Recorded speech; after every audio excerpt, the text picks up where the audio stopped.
Hello, everyone. Welcome. This is All Minus One. My name is Bill. And hey, we're streaming today. That's 3 times this week. But I'm not going to get into the deeper subjects today of theology, theological ideas, because man, I kind of feeling rough today. I had a few beers last night, and more than anything, I did this. I did this. Let's see. Let's see if you guys can see it. Just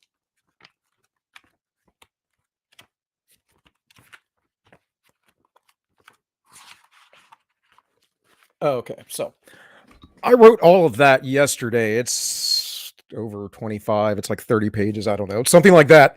So, um, in any case, and of course, in the process of doing that, I'm, reading and listening to things and whatever else. But yesterday was a good day. It was like it was just channeled through me, and I in order to kind of like relax the constant things coming to my mind to write down.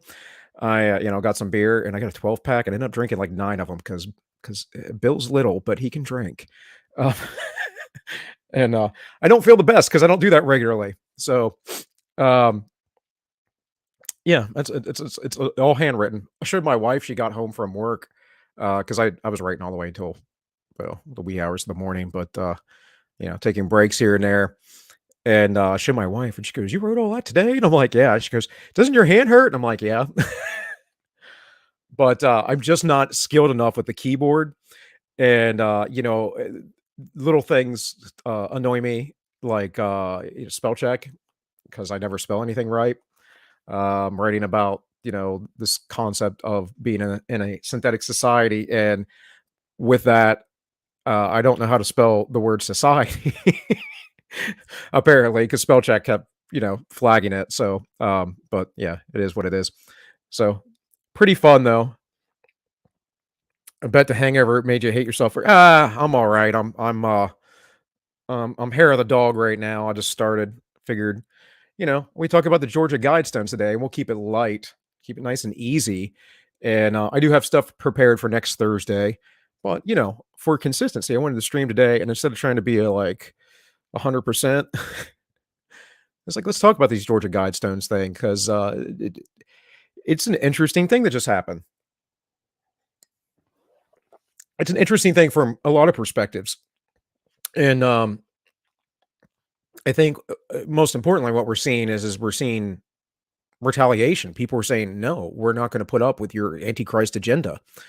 Um, I mean, that's a big part of it. If you guys hadn't seen, I started the show with you know, the Guidestones there, but if you hadn't seen, they're getting crushed right now, completely demolished. Actually, it's gone. Make sure I have the right video here.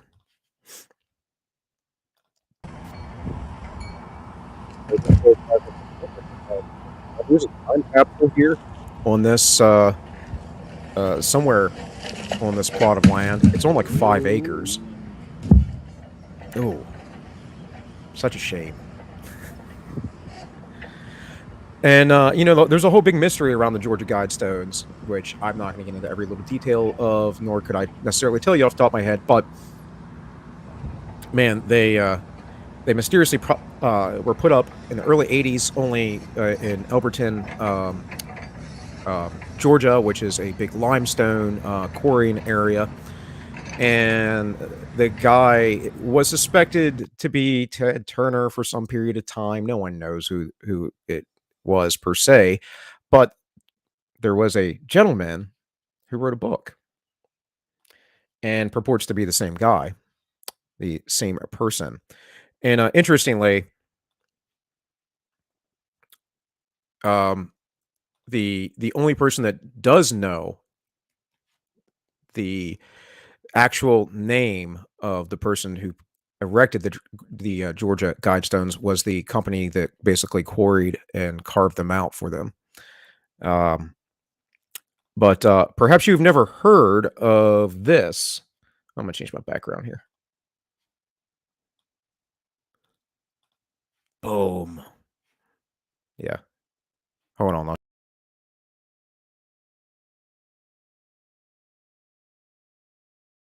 Yeah.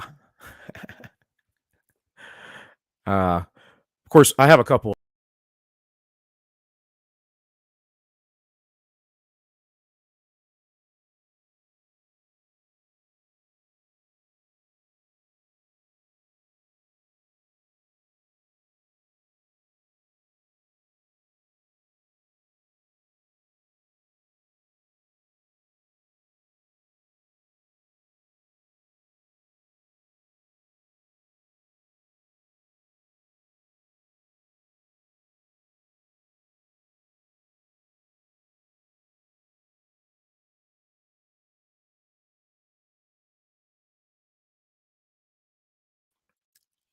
but maybe you've heard of this, maybe you haven't, but this book is called Common Sense Renewed. This is the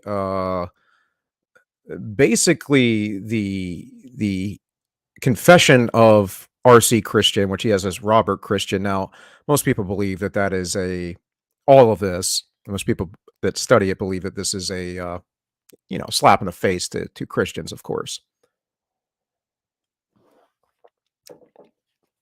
and it's a pseudonym as well. So this was released. It says number 96 of 100 that he actually signed. Apparently, I don't know. But good luck finding this book. You can find it on PDF form, but you're not going to find it around on the interwebs anywhere for sale. There are no print copies anywhere that I'm aware of. It is not in print. But again, download it, get it from the interwebs.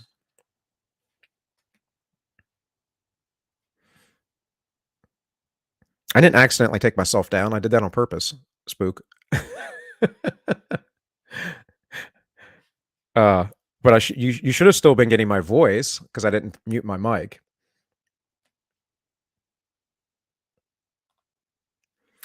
And of course, here's a picture of the guide stones. So we're going to kind of go through this. We're not going to go through all 134 pages because I'm pretty sure you can do that on your own. But we're just going to take a quick look at it. I'm going to bigly it some.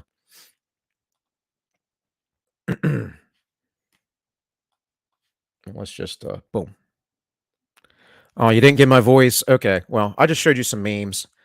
I should be able to take myself off screen though, and still project. Let's see. I can do that. That works too. For the backgrounds. That's the reason why I did that. But see, yeah, once I take that away, I got to do this.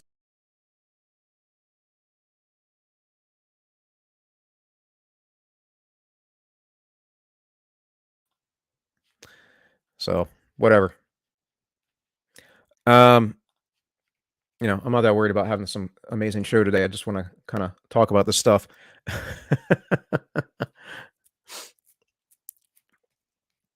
So let's go back to this. Actually, not that. Dang it. I'm all messed up. Here we go. That's the way I like it.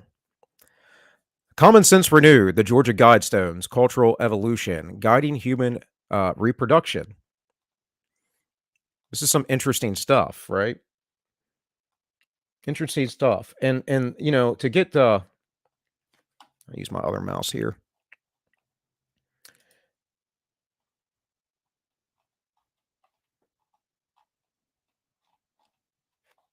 Oh boy, I gotta find my page.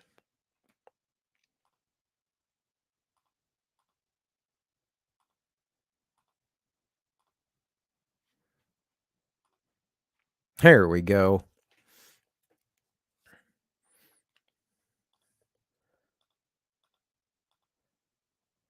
Yeah.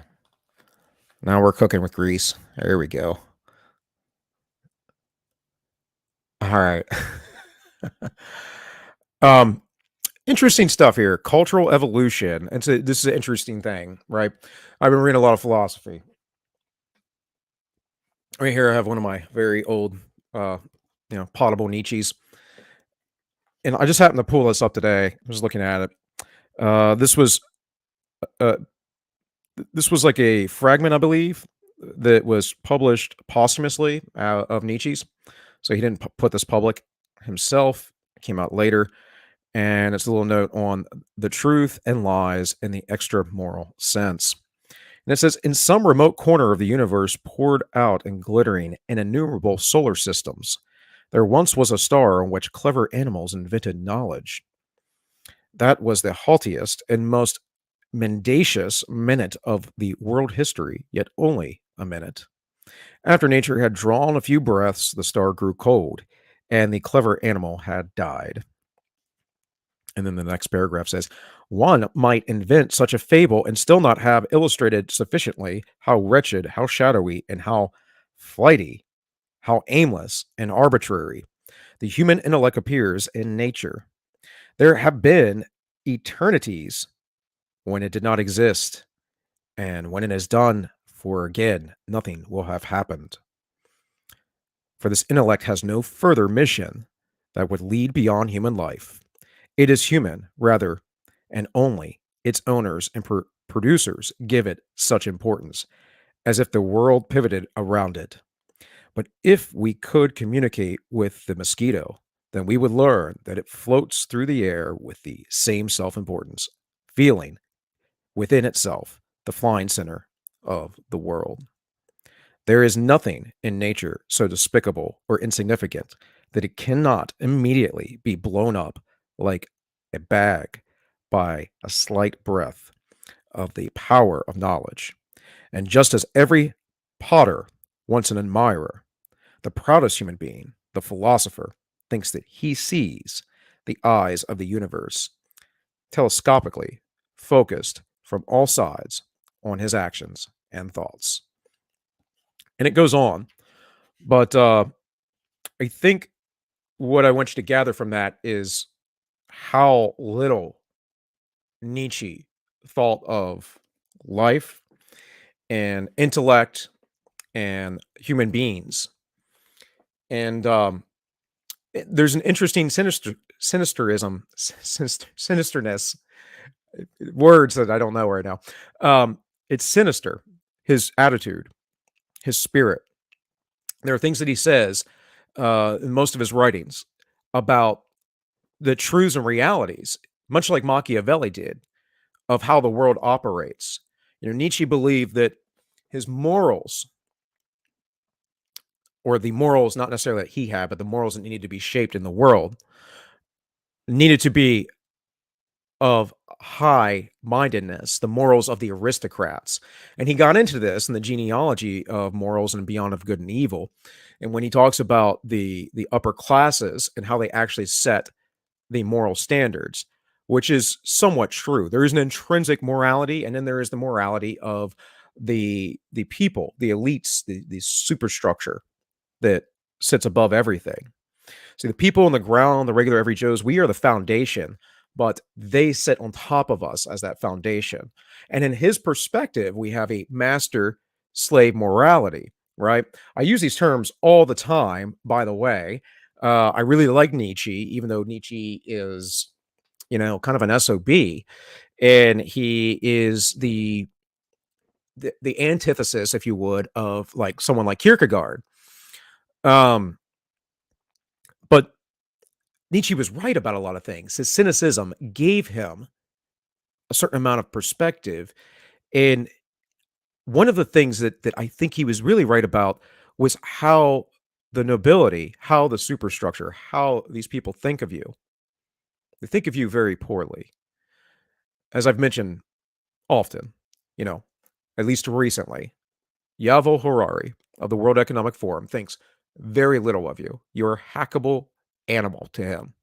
You are just cattle. You're on the feedlot, folks. And this is in part what I believe the Georgia Guidestones is all about, right? Sam? Oh my goodness, Sam, where have you been, buddy? I don't think I've seen you since last summer. Wow. Nice to see you here, man. I know I've been a little wonky anyways, so. Oh, Sam, thanks. Oh, man, over at Entropy. I have to admit, I almost didn't believe the headline when I read it. The Guidestones are gone. Opinion on whether they will be built back better. Well, thanks for the super chat, Sam. Uh, by the way, guys, I didn't show myself earlier. We are live on YouTube, Rumble, DLive, and Entropy. Rumble and Entropy are easy ways. If you guys wish to donate to do that, there's a PayPal linked in the description. Yada yada yada, all that stuff. I didn't put a lot of time in today's stream, but I actually normally do. I work a lot on these, so it is appreciated if you guys can financially donate. At some point, Spook was just talking about it in the chat. At some point, you know, I might be able to do this full time if I have a big enough audience. It doesn't take a lot of people. It would not take a lot of people. You know, if I had 100 people watching during the stream and like I had 5 or 10 of them donated, I probably every stream I probably would not have to do anything else. Uh, I mean, I am writing a book, so that's going to be income hopefully. And my book's going to be far more coherent than me sitting here on stream. I can tell you that, especially all hungover. Um, Sam, are you asking me how it's been or Spook? Things have been fun and interesting and a wild ride since my little girl's been around. So, as it should be, as it should be. So, anyways, as I was saying, these people do not think very highly of you. They have a sense of superiority. They have a sense of that that they are granted by God, whether it be by God or some other force, the right to rule over you because of their superior intellect, because of um, their ability to formulate and plan and see things in the future and yada yada yada. Now, most of the time, they're not actually very good at that, but in their head, they are the best. They are the most amazing. So, um, yeah. And the reason why I brought up Nietzsche is because, again, I was reading their Cultural Evolution, and that's really what Nietzsche spoke of. And Nietzsche talked about the Uberman, the Overman, the Superman. I prefer the translation of Overman because that's really what he's talking about. The man above man who's over him. And Nietzsche was believing in evolution. Nietzsche would have fallen in line to some degree with eugenicist type thoughts. This is in part his works led to, the solidification of the Nazi party. And I'm not going to be an apologist for Nietzsche. At the same time, I could say I think you can take his writings in numerous ways. But, you know, it is by logical extension, if you look at German philosophy and how it came up, and that's one of the differences between generally European and communist style philosophies come out of, Germany, France, right? And American philosophies have come out of England and then the United States itself, and they're quite different. One is very collectivistic and one is far more individualistic. One is more concerned about securing power and control for the people, which then leads to the might makes right style mentality, very Nietzschean actually. And on the other hand, the other is about securing freedom and then letting people essentially go about as they please. But generally speaking, in the classical liberal perspective that I subscribe to, most of them believed in God. Now, there were plenty of men who did not at the time, but most of them did. And so, and they thought that that was a very important impetus. Common Sense from Thomas Paine was released, and mind you, this is Common Sense Revisited. And Robert Christian is not a Christian; he's mocking Christians. Common Sense was a pamphlet let out there that was atheistic. It wasn't even deistic; it was atheistic from Thomas Paine, and was seen kind of poorly by the population, despite what people say today. So, anyways,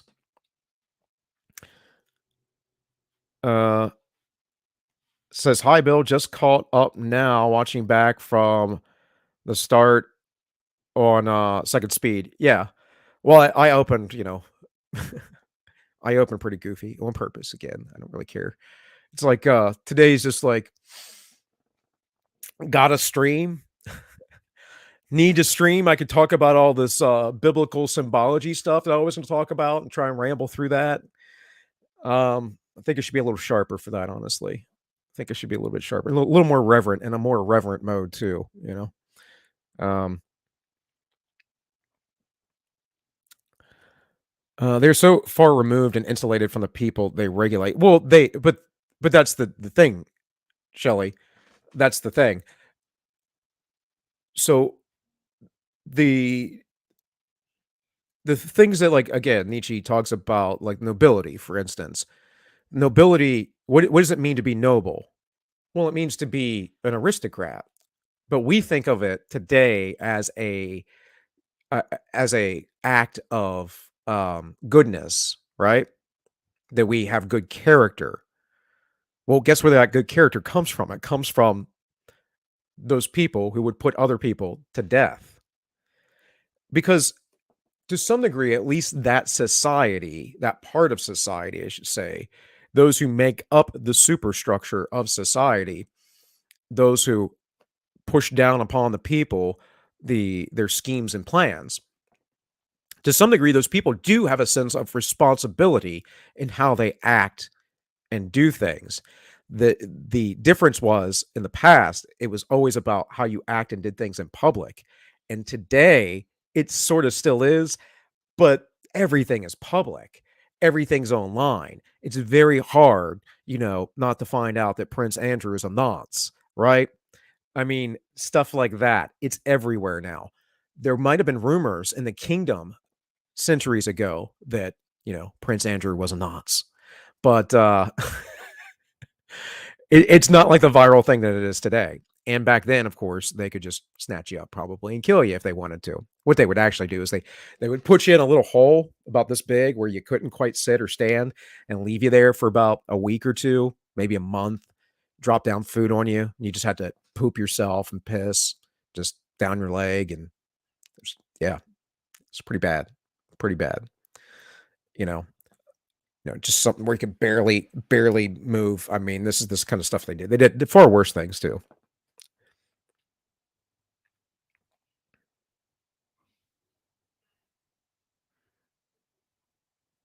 What did I just confirm for you, Sam?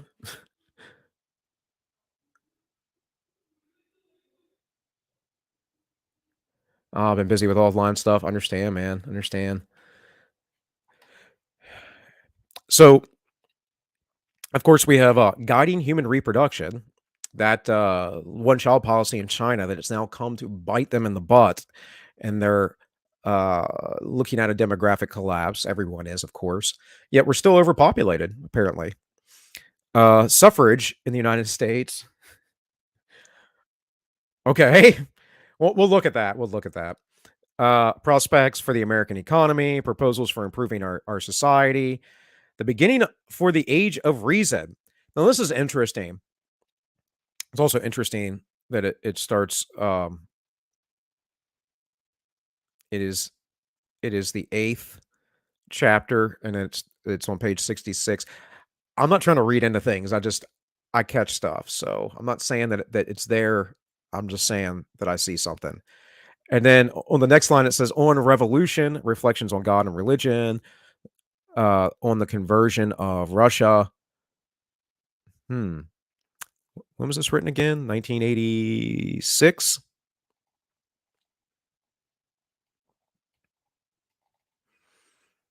So let's see. Hold on. That's going to be a forever scroll. Let's jump down here.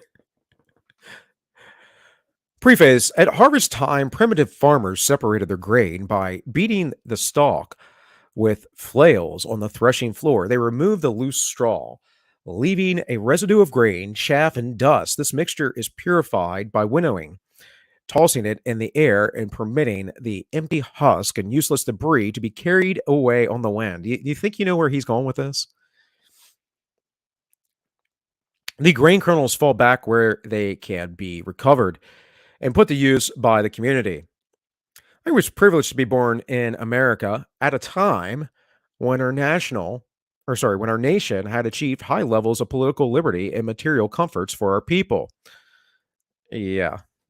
Um, I mean, I live in material comfort as well, but you know, that's not really your quality of life is not really like there's a few material comforts like having a nice toilet, not having an outhouse, that kind of stuff, refrigeration, air conditioning, but for the most part, not really the thing that makes people happy. It isn't in any way, shape, or form. In fact, it makes people more empty and more sullen.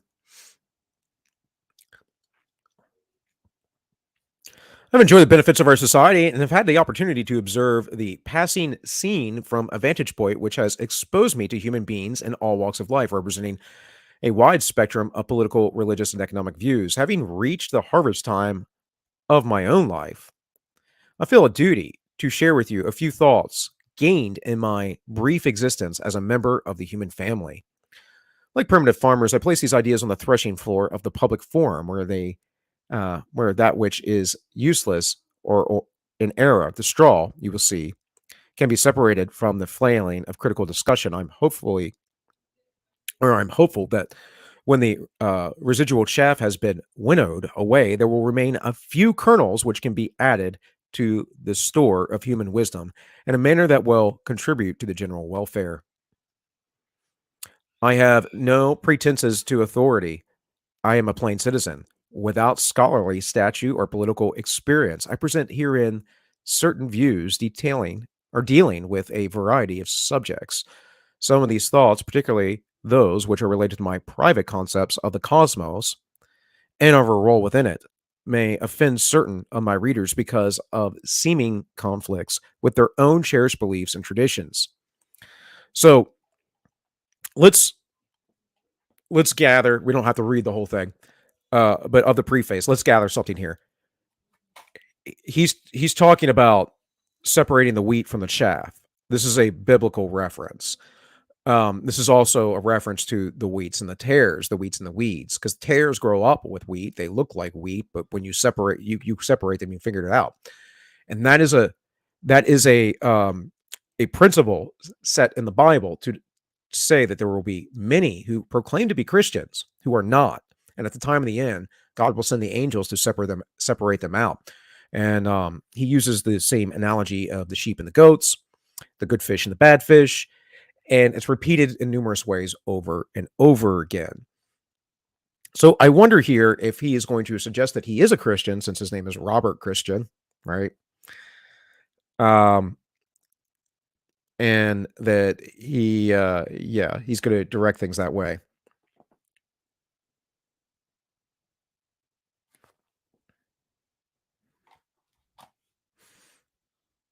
You guys are talking in the chat. I see. That's good. Everyone's everyone's wondering where Sam's been.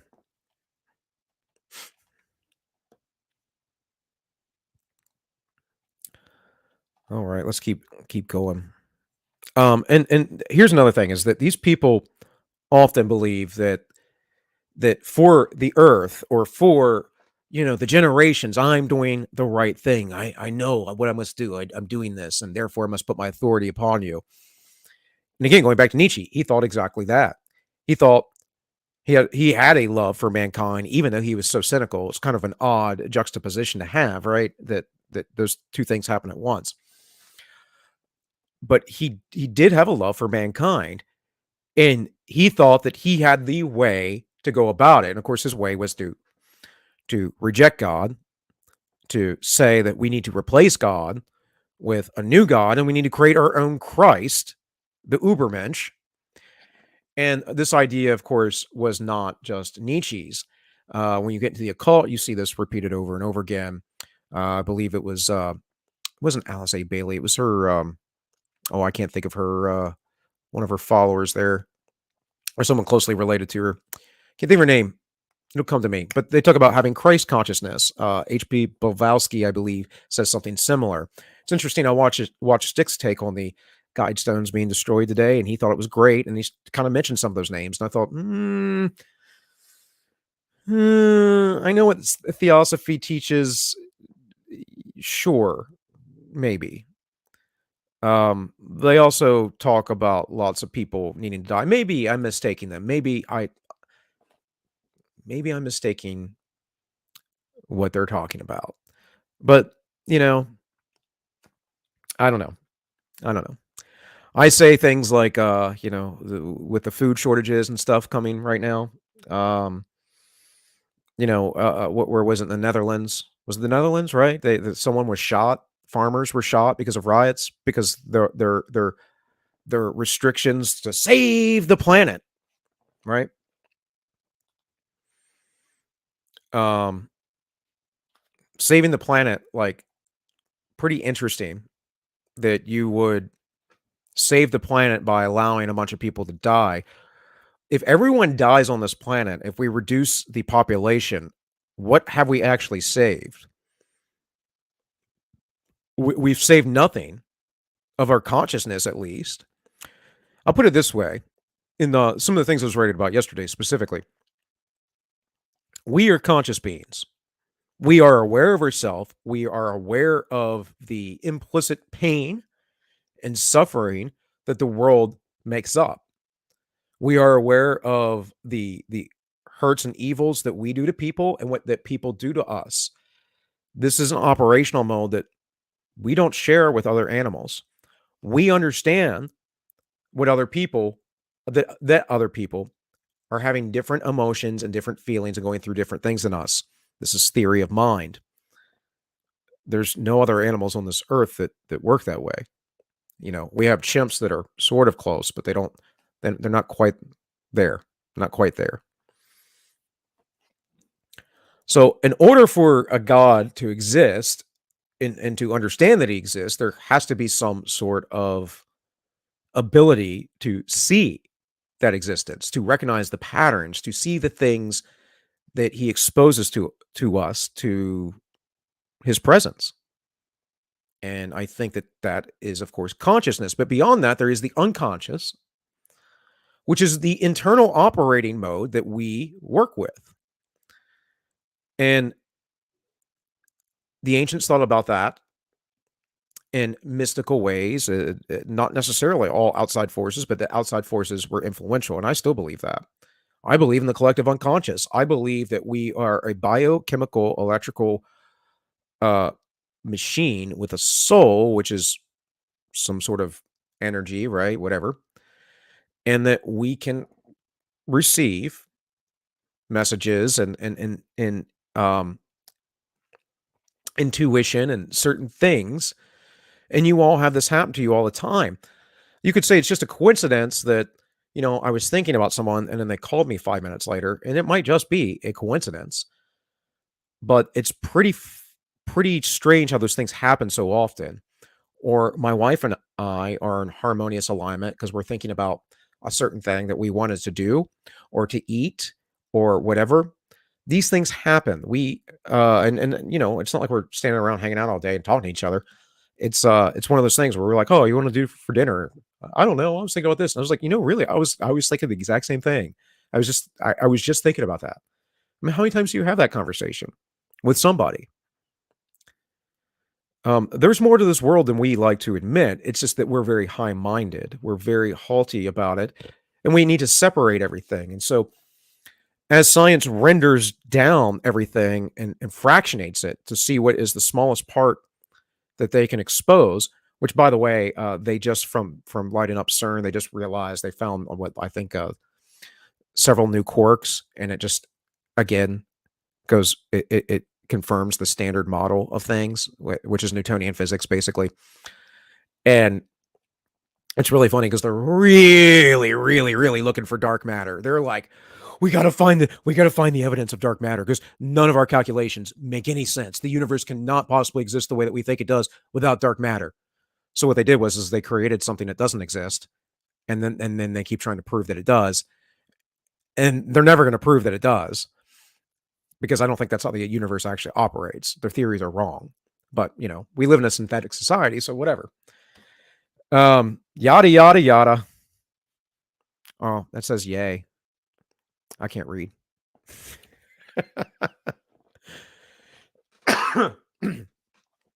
Anyways, that started somewhere in that, and went on, but like that's see, this is why I didn't want to do something too serious today. You know what would be cooler than this, actually, that I have up? Let's uh let's see if I can hit this up doubly.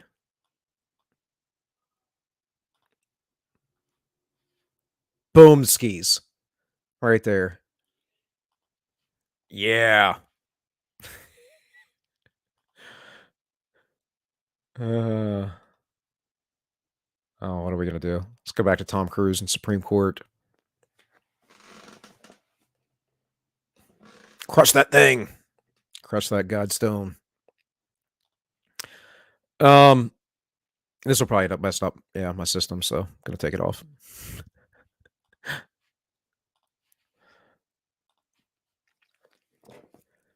But yeah, where we got started on this, I was talking about consciousness and all these other things that are going through my head. To me, these things are all proofs of God, and we don't know any other beings that exist like this. And you know, the the presupposition in the other direction is just that. It's a presupposition. It's synthetic. It's a simulacra, if you would. So, um, yeah, but let's keep moving with this. So, over 200 years ago, a perceptive English gentleman, Tom Paine, arrived in America in the early stages of our struggle for independence. He came with the encouragement of Ben Franklin, who shared with him a desire for peace, resolution of the fractions which had developed between the colonies and Great Britain, yada yada yada. He's going to talk about him writing the book Common Sense. Common Sense. This is kind of revisionist history. It was not the book that people make it out to be today. It was very kind of atheistic, and that was not the mood in America. And if you doubt that, then you need to go read Democracy in America. It's, a couple thousand pages, but I promise you, it'll give you a different perspective on how our country is supposed to operate and who the people were uh, at the time when they set it up. Today, the world is confronted by increasing pertinence of nuclear war. Well, in the 80s, not really. I mean, not really. 86 is when this was released. I mean, we had the Cuban Missile Crisis in the late 60s, but like, no, I don't think so. I know people did this, and you have what was it, Genesis? Um, uh, this is the world we live in. What's that song called? I used to love that video when I was a kid, man. Had the puppet Ronald Reagan blowing up the world. It's awesome.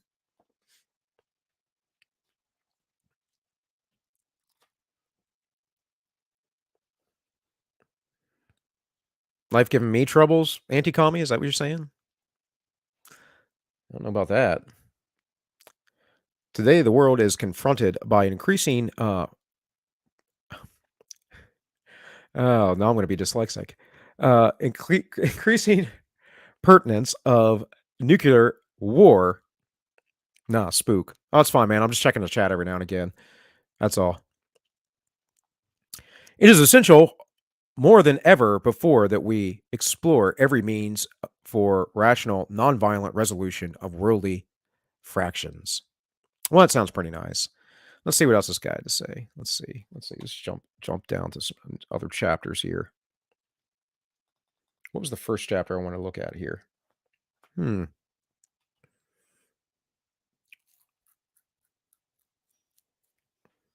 Okay, so page 6 is the Georgia Guidestones.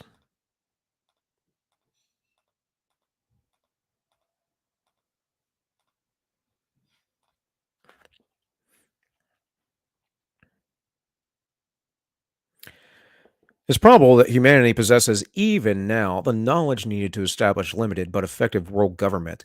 No, no, no, it's not possible. It is not possible to centralize power. I mean, it's possible, but not effectively. Tyrannically, sure. At the expense of everyone else, absolutely. But no. And especially a limited one. Like, that is a moronic statement. I'm all for, like, I'm a minarchist, right? Practically an anarchist, minarchist. I'm all for very small government. But the reason why I'm all for very small government is because I understand that government likes to grow and it likes to seize power.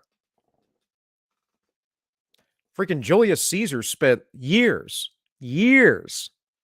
cultivating civil war and strife so that he could seize political power.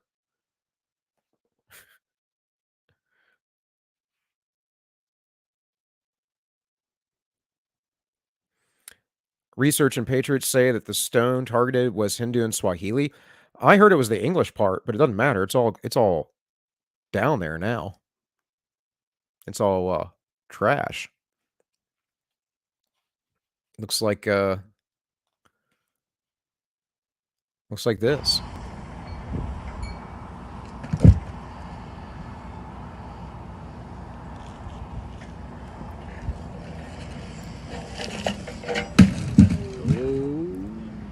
Oh yeah.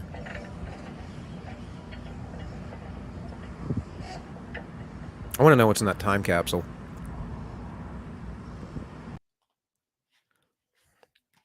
That's all I want to know. Possessions even now the knowledge needed to possesses even now the knowledge needed to establish limited but effective world government. That knowledge must be propagated in the consciousness of all mankind. Oh boy. These are just like words to me, like how he's speaking. It's just a sentence or two. I just these thoughts, these directions of things that people put out there, pushing for world government and world consciousness and save the planet, and it's a bunch of programmed sloganeering that has been pushed for decades. And one of the largest impetuses of all of this has been the New Age movement, guys. And the New Age movement goes back again to in the beginning of this. I was talking about Alice A. Bailey and, of course, H.P. Blavatsky and Theosophy. And again, like I said, I watched Styx this morning talking about this, and he mentioned those things, and I'm thinking, yeah, but like, yo, dude, like you're saying that they didn't want these things, but everyone in their movement pushes for it. And I'm more than certain that the Theosophist wanted world government. So they are the basic teaching of the UN. But I don't know where the disconnect is there with Styx. Maybe one day I'll have a conversation with him. The heart of our human family must be touched and warmed to welcome a global rule by reason. Oh, no. No, no, no, no, no. Guys, there's eros, passion, and there's logos, reason, right? And eros very much correlates with your spirit. And logos, even though it's the word, correlates to your body as well. But that's because the spirit, or sorry, the soul, that is the mind and the soul, must be attached to the body. You're not, you know, um, you're not a entity outside of your body. You know, this isn't Socrates. Doesn't work that way. But the the idea of just propping up reason alone is bad. And in eros and in the passions, there are good passions and there are bad passions. And this non-differentiation needs to be understood, because if you want to run things by reason alone, it is going to be a might makes right mentality. It is going to be a trolley problem mentality. It is going to be, well, these are my friends, and even though it might kill more people over here, they're going to help me rebuild the society. And those people, they're profane and worthless. So why should I save them? It's literally just the mindset of going, who can we sacrifice and why? Just look at all the communist regimes. They did it. I mean, the Nazis did it too. Not really any different, any left-wing ideology you put out there. They all do the same stuff. All centralized authoritarianism is the same stuff, and it all harkens back to the age of reason. That was the call of the French revolutionaries, right? It wasn't necessarily liberty that they were celebrating, it was reason. Now, I celebrate the logos, but the logos is in balance. The logos is not this, this dark side of things. The group consciousness of our race is blind and perverse, and is easily distracted by trivia when it should be focused on fundamentals. I told you so. I didn't even read it. I have not read any of this, by the way. Um, but I knew. And so when I talked about Nietzsche talking about this, and the this is how elitists think. You have to understand that, because Nietzsche thought of himself as so intelligent, so smart, and so well educated that he had to be above everyone else because they couldn't hang with him. It's a problem with intelligent people.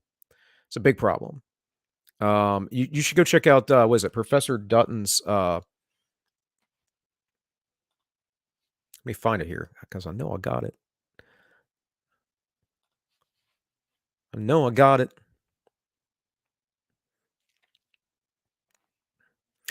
There's two videos you should watch of his: The Psychology of Genius, Autism, and High IQ Criminal Traits. Why having a very high IQ means you probably have a rotten life. Yeah, you should go check those out because high IQ people have problems. They have a lot of problems. They have a lot of relationship problems. They have a lot of interpersonal problems. I mean, just at work. I played a video Sunday talking about Isaac Newton, his problems. Isaac Newton was very, very testy. Wanted to have some people killed, in fact. Did have people killed while he worked for the government, while he worked for the Treasury. So, yeah. And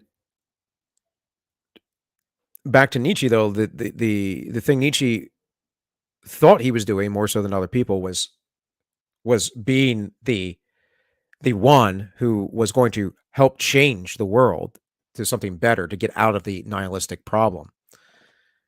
And though he referred to himself as the Antichrist, which in part you could say, sure. I like appropriating ideas, though, so and repurposing them. So the church has always done that, in fact. But a lot of it again was he didn't want to see human beings not exist anymore. He wanted to see us become something better, to be more. But again, he understood this elitist mentality because he kind of had it, and it's pretty obvious when people have it. They start telling you, "There's too many people in this world." Well, you first. You first. Stop having kids. How can you stop having kids?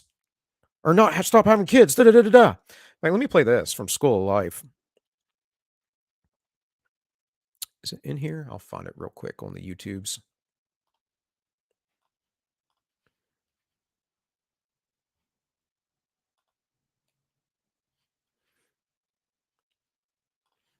By the way, this is the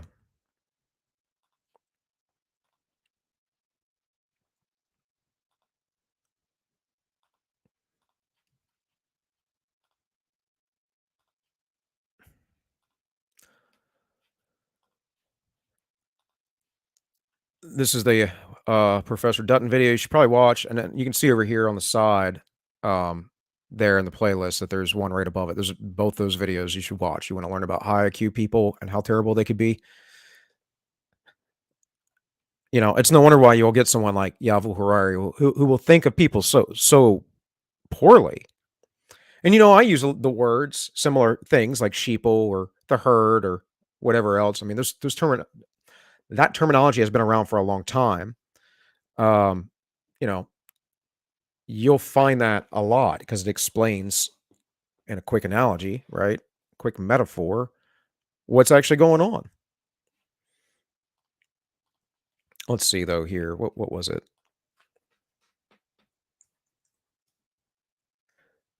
No, that's not how you spell school. Can't spell anything though.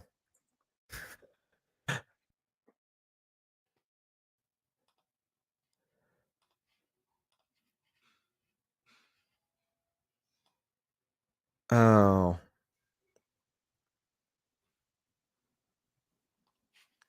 maybe it wasn't these guys. Maybe it was something else.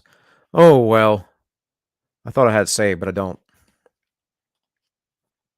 I could go sort through my phone, but don't want to do that. Maybe said it needs a lazy stream. The term chattel.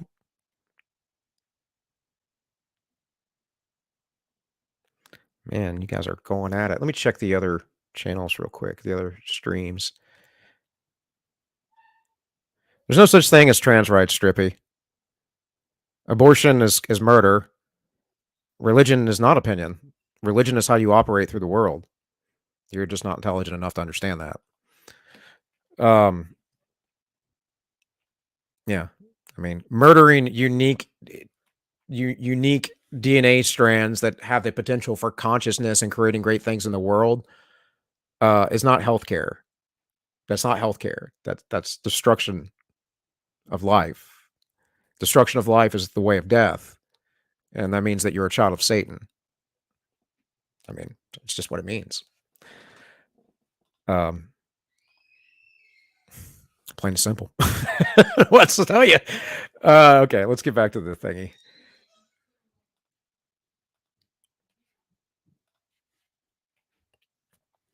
The group consciousness of our race is blind and perverse, and is easily distracted by trivia when it should be focused on fundamentals. We are in a critical era. Population pressures are creating political and economic crisis throughout the world. Those make more difficult the building of a rational world society. So, I came across this thing called metamodernism recently, and I had no idea about metamodernism. This is the next epoch of philosophy above postmodernism, apparently, and I will end up whatever I write. I can promise you, well, I will end up being called a metamodernist, and it's not because I am one; it's because that's how it works. Just like the French philosophers who are called postmodernists didn't refer to themselves as postmodernists. Other people apply that because that is the era in which we live, supposedly. And metamodernism tries to take the cynicism of postmodernism and and critique it appropriately, but keep the correct critiques about understanding things in life and examine it. Um, and how there could be multiple interpretations and meanings and all of that stuff, right? That postmodernism kind of points to some of the postmodernists. Um, and then it tries to take the philosophies of the modern era, which would be guys like Nietzsche, and it's trying to synthesize them because everyone bases themselves off Hegel. I don't know why, but Hegel's the guy. We have to keep integrating. Well, it's not really integration. Synthesization is a little bit something different, but the words are similar. They would be synonyms, but they have different origins, different roots.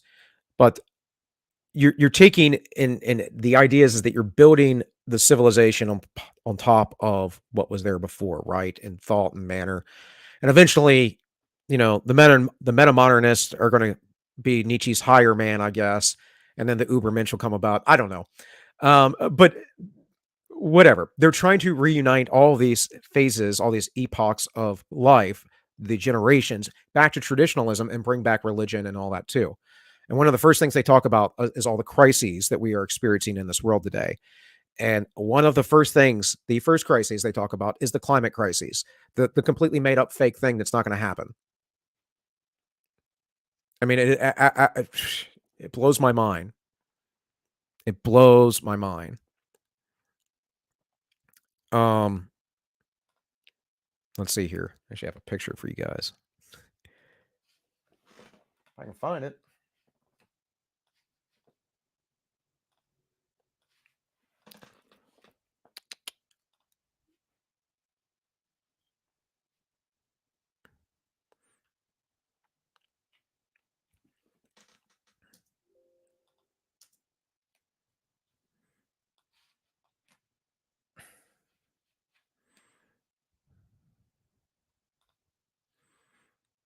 Here we go. Too many hoops on StreamYard sometimes. About to ship in some red pills here. Red pills coming your way, boys. Red pills coming your way. Right here. Boom. This is what catastrophic sea level rises actually look like. 1920, 2020. Now, if you remember, Al Gore, I believe, said, what was it, like 2012 or something, everything, like Miami and everything's supposed to be underwater. This is the synthetic society part of things, right? We keep telling you the thing never happens, but we keep telling you, and we say we have computer models. Computer models, by the way, which are always wrong too. Something ain't right there. It's absolutely mind-boggling. Absolutely mind-boggling. But that doesn't, of course, prove the entire case of what they're saying. It's just some evidence. Just some evidence. And anyways, back to the meta-modernists. They're kind of cringe to me. It's kind of cringe. And what's even more cringe to me is that they're going drives me nuts. I'm going to get labeled one. If I have any success in what I write, I will be labeled a meta-modernist. Mark my words. And I really hate it. I hate it. In any case, let's keep going. Yeah, this climate stuff, this overpopulation stuff, it's all lies. It is literally the most synthetic thing you can embrace. The first step will be to conceive a doubting world that such a society is possible. Let us keep in view enduring appeals to the collective reason of humanity. No, I don't want collective reason. I want individuated reason, not de-individuated reason. I want people who think on their own. They have their own thoughts. And they can pick from other folks, right? There's nothing wrong with that. But they're going to pull it together and integrate it into themselves as a real thing and not a bunch of synthesized half parts kind of meshed together. Let us keep in view enduring appeals to the collective reason of humanity. Let us draw attention to basic problems. Let us establish proper priorities. We must order our home here on this planet before we reach for the stars. You're starting to sound like Jordan Peterson, right-wing Nazi and all. Human reason is the most powerful agency on Earth. We must make humanity aware that compassionate and enlightened reason can control our destiny within the limits inherent in our natures. So I'm going to get out my little potable Nietzsche here. In some remote corner of the universe, poured out and glittering in innumerable solar systems, there once was a star on which clever animals invented knowledge. That was the haltiest and most mendacious minute of world history. Yet only a minute. After nature had drawn a few breaths, the star grew cold, and the clever animals had to die.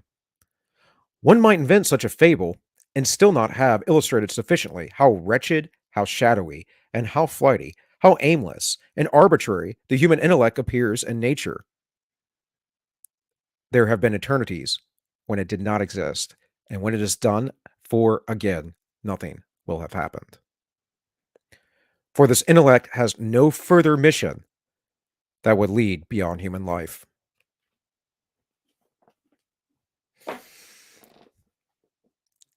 I mean, like I said,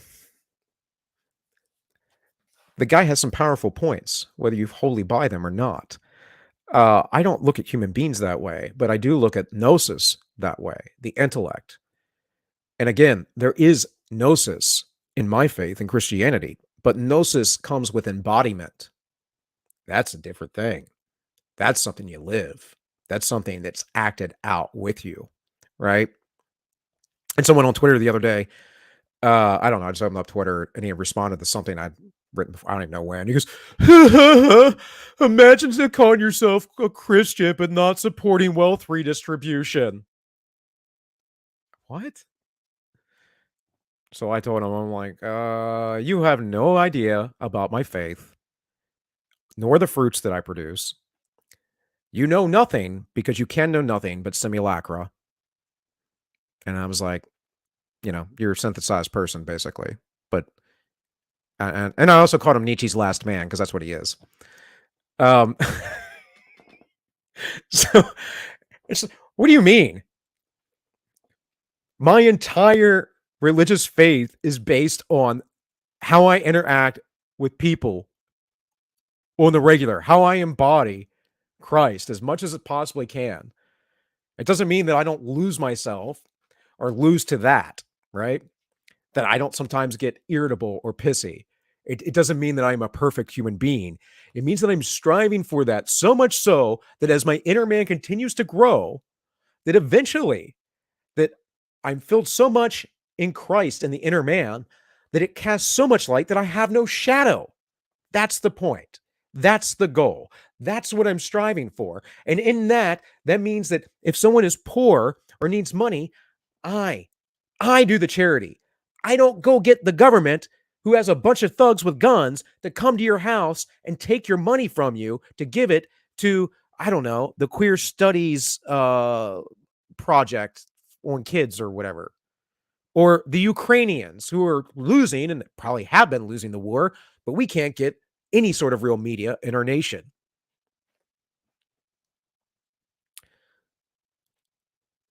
Somehow I'm a hypocrite in my faith that he has no understanding of because everything is simulacra in the synthetic society. And if you don't know that concept from Baudrillard, it's the fact that the symbol or the sign of a thing is so far removed, it has no attachment to its original purpose or point. This is why so many people in our world are completely foolish, complete idiots. And it's been done and engineered on purpose. One of the most powerful things Nietzsche prophesied about was the last man. That is the man that is addicted to comfort, to material things and technology, who basically is the description of your modern apolitical person. And that eventually, because of the style, the lifestyle of the society and its crushing nihilism and its weight of it, these people will become resentful and evil, and vengeance will come upon you from them, out of them. It's a pretty bold prophecy, and I think it's correct.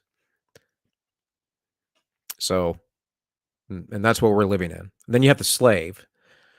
These are part of the herd. The slave is your SJW, your actual SJW, not the apolitical person. The slave actually, they follow the masters.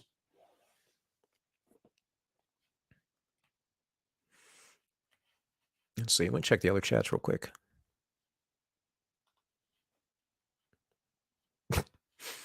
I like how Strippy changed this thing to religion is an opinion. Stripey, Strippy, whatever.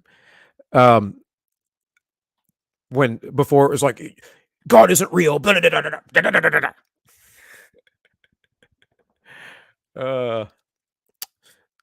It's our resident troll for those who don't know. Sam, were you around when he was around? He's over on the Entropies over there. He likes to come in every now and again and drop some LGBT propaganda nonsense about his narcissism. I'm fixing to grab another beer, folks. I wasn't planning on streaming long, but man, I think I don't know. You guys want me to keep going, keep rambling?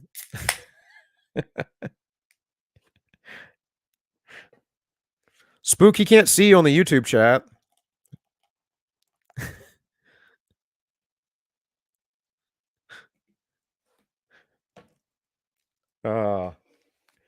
Anyways, the first step will be convenience with doubting world that's such a society. The first step will be to convince a doubting world that such a society is possible. Let us keep in view enduring appeals to the collective reason of humanity. Well, that's just insane. Again, because collective groups, we know, acting in mob mentalities are completely insane. They just they go with the flow. They do crazy stuff. So much so the other week, what was it? There was a leftist thing going on, and some people set off some fireworks, and there was a stampede because people thought there were gunshots. Mind you, we just had a crazy lefty who the media is trying to trick everyone to think is a Trump supporter because he did things that were mocking of Trump. Shoot up a bunch of people on the 4th of July. And no MAGA people aren't be shooting up people at the 4th of July, right? Like that's pretty evident. Like we all love the 4th. It's a big deal. It's fun. I worked, but man, I had a good day. I was very surprised. I had a good day. I made just under $200. It's nice. Let's see here. Let us establish proper priorities. We must order our home here, this planet. Yeah, I already read that. Okay. Human reason, the most powerful agency on earth. No, it's not. Human compassion is. Human compassion, love, and truth. Those are the most powerful agencies on earth. Reason is a false god, my friend. Reason is important to a degree. And then what happens to the next degree that it's raised is that you become terrible and horrible to all people around you generally, and you become quite pompous and haughty. Yeah, that's reason for you. And again, the age of reason, right? The Enlightenment, all that stuff was what precipitated the revolution in the worship of reason in the French Revolution. And this is why people like Karl Marx are propped up as being some sort of genius as well, which he was not. You cannot be considered a genius when you write something that is full of stupid ideas that were found to be untrue within a few years. I mean, you might say he's creative, but not really, because Marxism was already around of sorts. He just codified it. Socialism was a big thing coming up at the time. There are many writers from the 1800s who talk about socialism in one form or another. And of course, you guys have been with me forever, know that my favorite arguments against socialism, and basically my political philosophies, can be found in Bastiat's The Law. And of course, de Tocqueville did a very good job of addressing it on the Parliament floor in France, long after he wrote Democracy in America.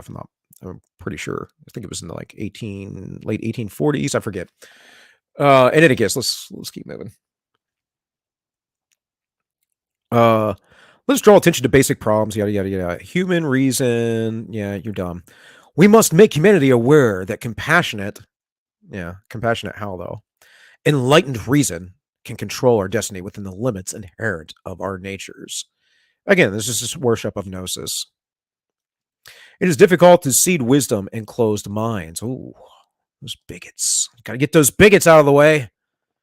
Cultural inertias are not easily overcome. Unfolding world events in the sad record of our race dramatize the shortcomings of traditional agencies in governing human affairs. Let's read that one again. Cultural inertias are not easily overcome. Unfolding world events in the sad record of our race dramatizing the shortcomings of traditional agencies in government and governing human affairs. Well, what do you mean? Do you mean God? What traditional agencies?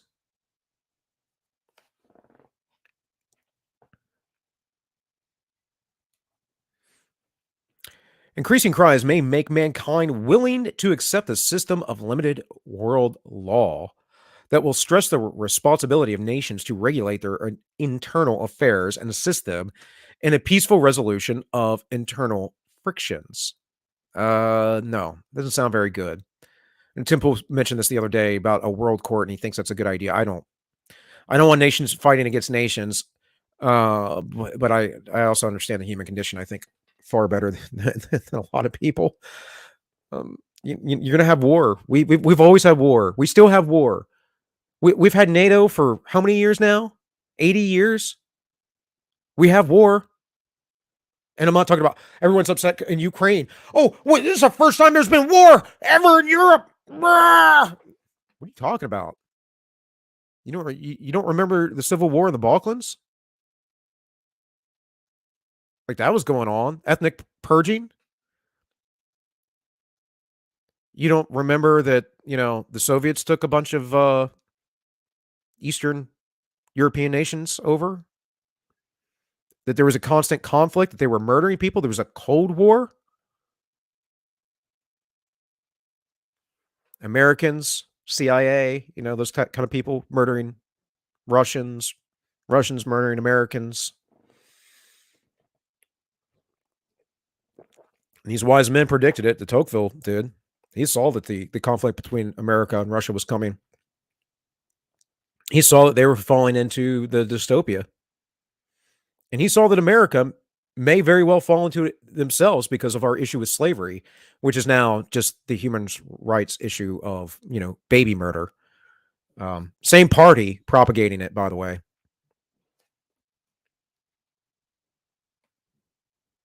Yeah, right. Spook, yeah, exactly. He didn't write Das Kapital. It took him 15 years to write it, but he didn't write it anyway. So I know. I feel bad when I say that because I had intended to write a novel this past year and I just didn't get around to it. Baby's been, quite active, working, all that kind of stuff. And all now I've shifted gears, but that is still in the works. That's just I need to do something more, like I said, philosophical, more cultural than just the novel. And man, like I said, I'm a man on fire.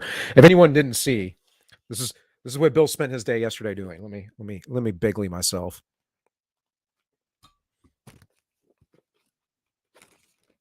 This is that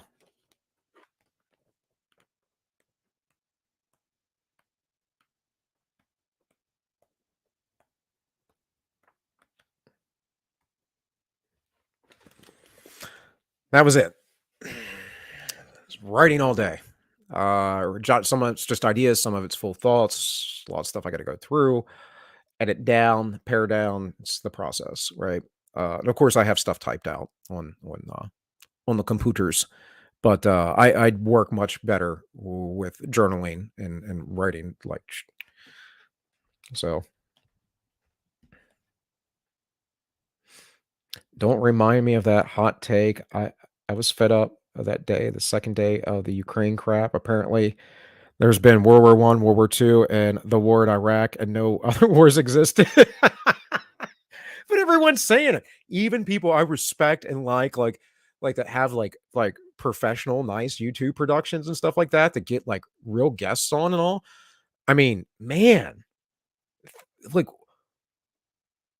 these same people that are exploring philosophies and life and all this stuff, they're what are they doing? Like propping this stuff up. Oh, look, I did find my video.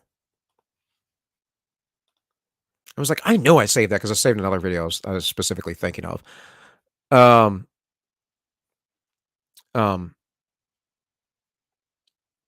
Yeah, Chris Williamson, the spirituality of white feral girl privilege. No, it's a good video to watch though. But it wasn't Chris Williamson. It was another guy that was interviewing a Russian diplomat, and he was quite rude to him and all this stuff. And I'm like, what are you doing, man? And his audience even said so in his comments. But let's see.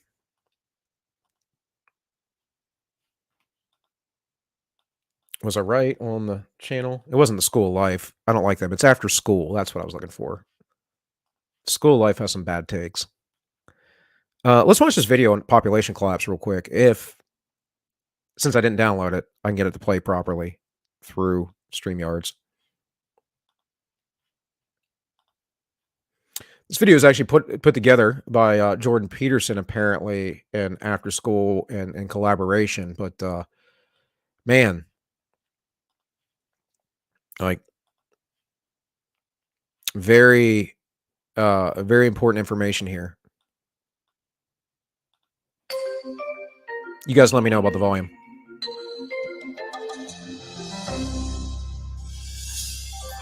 currently we're not, because of just generally low birth rates almost worldwide.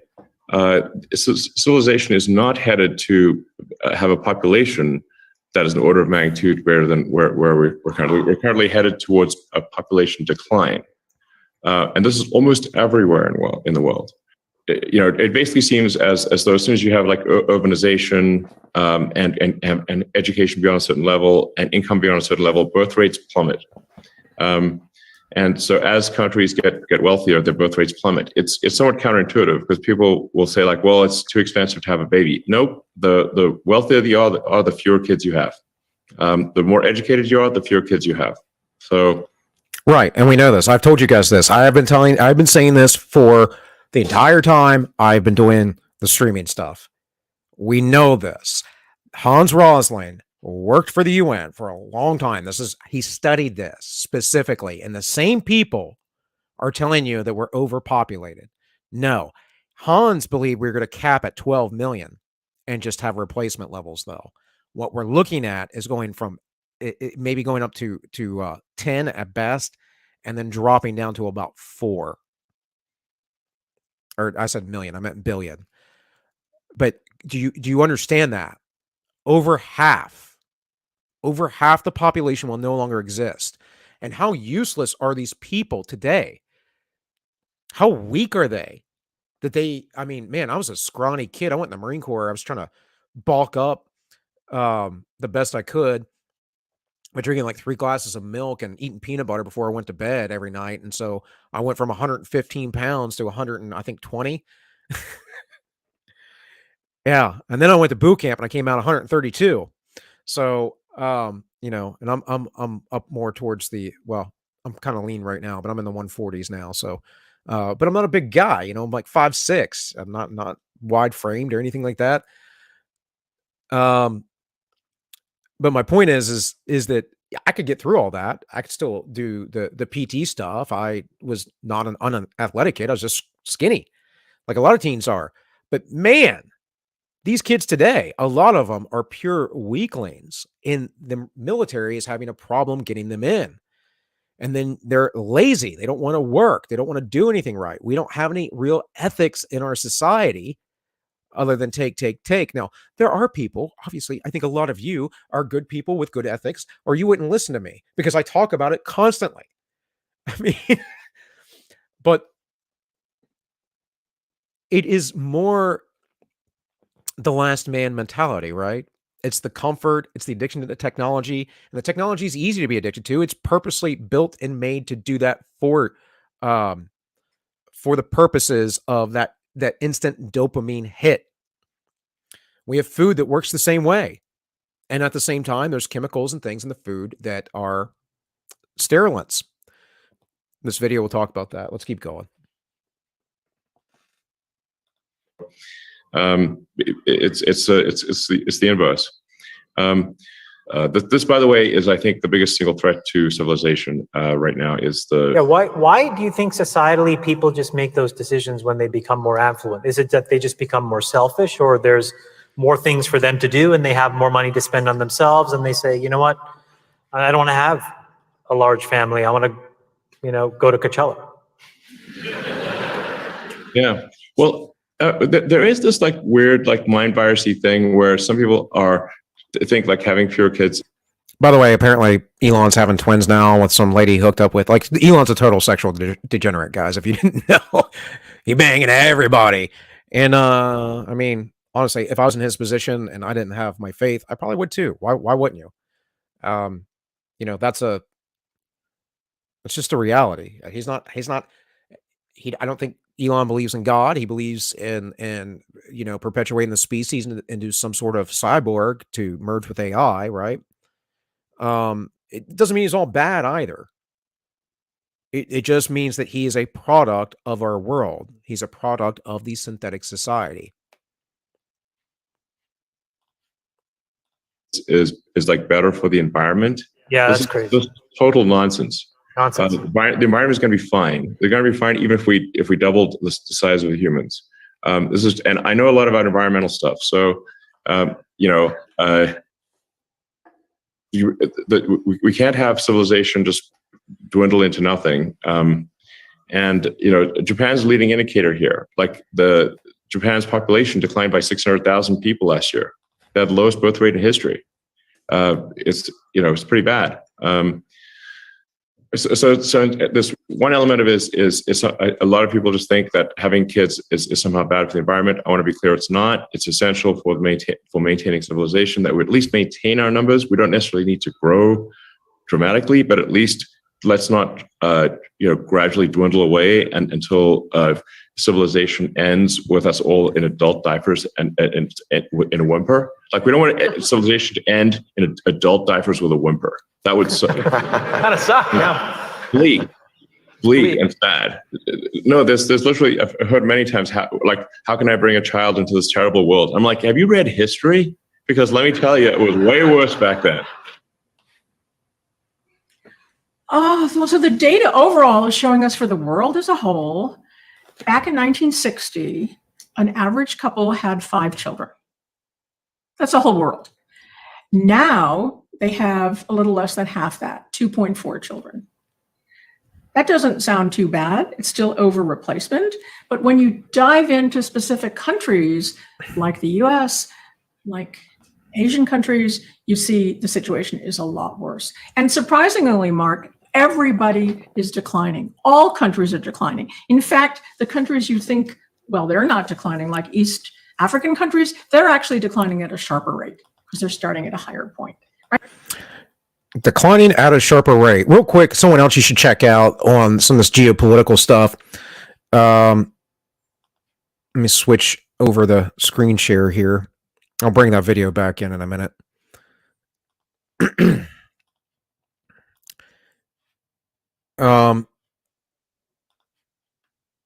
Peter Zion, I think is how you pronounce his name. I'm not sure. It's Zeihan. All kinds of videos all over the interwebs with him. Releasing a book right now. And he's talking about a lot of these things. He's talking about a lot of the industrial collapse, a lot of the collapse of food. Again, the police were shooting at protesting farmers in the Netherlands the other day, or wherever it was at. I just don't remember, guys. Like I said, I had too many beers last night. But when you're writing like a madman and you need your mind to stop, that's the way to do it, I guess. This video down here, let me highlight it. Marsha and Sal. Yeah. This one particularly I watched the other week, or listened to while I was working on the realignment. Now this has Sager from formerly from The Hill, now from Breaking Points, on it. But these guys are talking like establishment people. They're talking about the monopolar geopolitical system. They're talking about these things in a reality that exists, but is not the only reality that has to exist, right? And that's really what I always think of when I posit these things. These people believe that there is a system that has to work a very specific way for them, right? And it's well, this is how it is. This is how we set it up. Yada yada yada. This is post World War II. We set up the New World Order back then, and we were working on it before then, and now everything's into place, and we just can't go back. But forward to them is totalitarian. I mean, Klaus Schwab has been very brutal in his writings about it, and even things said on stage. He believes that we were too libertarian, too laissez-faire during the 20th century. I'm thinking, weren't like 250 million people murdered by the governments of the 20th century? No, I know. I tend to have that high-end estimate. Actually, I think that's a low estimate. I think it was a lot higher than that. But, good luck arguing that with people. So just some things to consider there. Let me get this other video back up.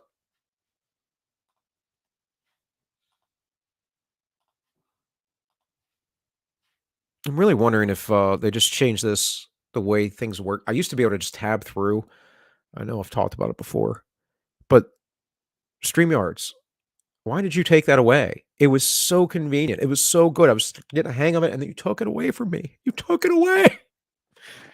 The green clouds and the Dakotas, I haven't heard about that, man. I probably would have came across it at some point.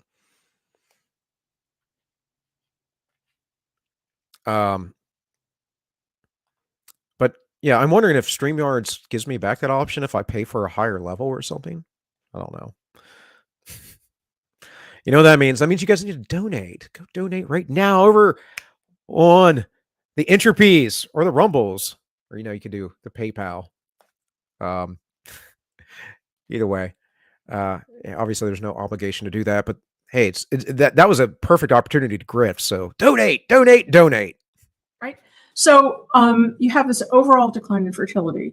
And normally, the shape of the population in terms of age is a pyramid. So very few on top, a lot on the bottom, a lot in the middle, and the middle supports the top and the bottom, right?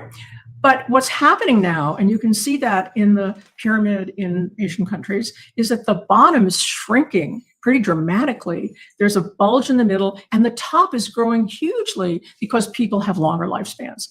So longer lifespans is a great thing. I approve of that, of course.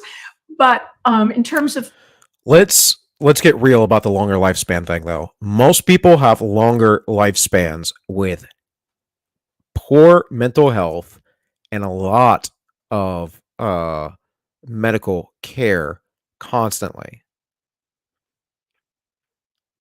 And I'm not saying we should get rid of those things, but I am also saying, and I don't mean to sound hypocritical or anything, I also have said, when COVID first came out that maybe there are some people in the system that, there'll be a calling, because that usually happens.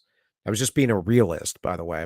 I was not calling for old people to die, but I was like, this is normally what happens, is that at some point a disease comes through and it eradicates a lot of people. What they did specifically in New York, Andrew Cuomo, in Pennsylvania with what's his name, Rick Scott, and in Michigan with Gretchen Whitmer, is they took the opportunity to murder a lot of their elderly citizens, and it is primarily disease of the elderly that is lethal. Not 100%. It can be for young people with 2, 3, 4 comorbidities. And the rest of you are probably going to survive because it's just a freaking bad cold. It does have cardiovascular and whatnot, issues there. Spike protein sticks around for a while, can cause serious fatigue, gets into your mitochondria, actually. So they think calls the COVID fatigue factor. But again, you'll recover. You will shed those. They will be out of your system. You'll be all right. Those old people, they are already on life support, which is why it was so easy to wipe them out. support, they're not going to have the money for Social Security. That's already a threat in this country. They're not going to have the money for Medicare. They're not going to have the resources to support this older population in terms of, medical treatment. And you're not going to have the labor force necessary to drive the economy. It's that middle sector that drives the economy. And it's going to have huge economic implications. And many economists are looking at that now. It doesn't look good. Oh, well, I've thought for at least 10 years that the biggest problem in 50 years will be that there's. So let's address that real quick. Let's go back. Huge economic implications. And many economists are looking at that. So what she's talking about in the younger generation, we've known for a long time, we're not going to have Social Security. Now, I'm older, not super old, but I am middle-aged. So, but the Zennials especially, it's not going to be there. Now, I think it's stupid to even trust in that whole system and to plan your life around, I'm going to get my Social Security check when I get older. But that's me. I don't don't live like everybody else. I actually navigate my life instead of letting the world navigate it for me. But we're watching right now the crunch. We're watching the food being interrupted, the food supply chain for various reasons. Plants burning, sure. War in Ukraine, especially. We're watching the restriction of oil and gas, fuel, energy, the foundations of our society. And we're already in a demographic decline. When people talk about standing up, people talk about taking things back. I have that back here in the background. I wanted to talk about the Georgia Guidestones and kind of some deeper things there, why it's important that it was taken down. But also, it doesn't matter. It doesn't matter that it was taken down. It doesn't matter, guys. I hate to get all black pilled on you. And I'm really not. I'm actually white pilled all the time. But it's just I see the realities of these things. But it doesn't matter, that we have all these Supreme Court rulings, all these wins, right? It doesn't. Because one, it's not permanent. That's better. It's not permanent, okay? Nothing's permanent. Nothing's permanent, at least of human creation. We can hope that people will hold it and time will tell, but nothing's permanent. And at the same time,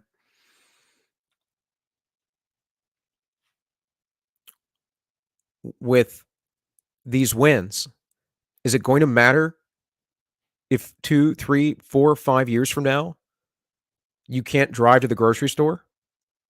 If you even had the gas to get there, because you don't live in a city, right? You can't walk down the street. Is there going to be food on the shelves? Can you feed your children? Does any of that matter? And it's not that I want to be cynical with you guys. I just want to be real. We are winning, and I highlight those wins all the time. All the time, because I want people to know that we're winning. I don't want you to be black-pilled. But at the same time, it would not be just for me to not speak to you truthfully, to not say to you what is actually happening and what will happen and what is going on if they don't change directions with things. And can you imagine people starting to starve, and on top of it, there's already this demographic change, and yet the elites will have stores. They have bunkers, guys. We have old missile silos that they buy and they move out to the Midwest, the United States, on thousands of acres, and they're in the ground just in case. There was a expected solar flare some years ago. I forget when it was. There was an expected solar flare that may have knocked out the entire power grid. And many of these very wealthy people have bought places that, what is it, a Finster's cage? Is that what it is? I always forget. I'm not a tech guy, guys. I'm just a guy that remembers a lot of stuff. Sometimes I get it mixed up too. Don't get me wrong. I don't always get it right. But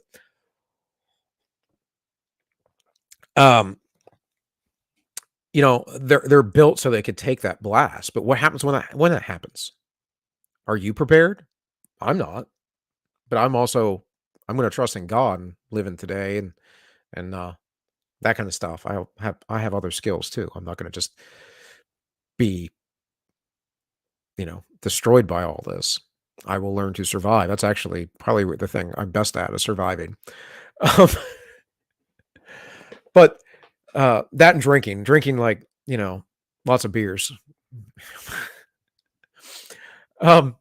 Seriously though, these folks, if this happens on the grand scale, as it appears to be happening, whether it is planned, manufactured, which I am saying, yes, I believe it is. But if it's just coincidence, right? Either way, if these things happen, all your wins on Roe v. Wade and all your wins on prayer in school and your gun rights and whatever else, Trump being president, Ron DeSantis, whatever else, it is not going to matter. It will not matter unless they do get in and get control of our supply chains and our manufacturing and sending things up. And that's why I brought up Peter Zion, because you need to hear from him, because he talks about how they take time to build some of these systems. So sometimes 2, 3, 4 years. Well, 2, 3, 4 years is a long time when your kid's starving to death. And I know we have a baby formula shortage, all that happened. Ladies, you should be breastfeeding your mom or breastfeeding your kid. You can tell I'm tired, right? Breastfeed your mom, ladies. No, breastfeed your kids. But if you can't, if you absolutely can't, then I get it, right? It happens. But there are banks for breast milk. There are other ways. There are, the old wet nurses still. They exist. It's just that you've been stuck in the synthetic society and you think that this is the only way. I literally had somebody in my family, my extended family, on Memorial Day say something. Well, they didn't say it to me. My wife relayed this to me, but they said something about, man, you would think like in 2022 that we'd have a better way to feed babies milk than like, pumping and in a bottle and da da da. I'm like, yeah, you put the baby on your boob, dude. Well, you don't, not the dude, but mama does, right?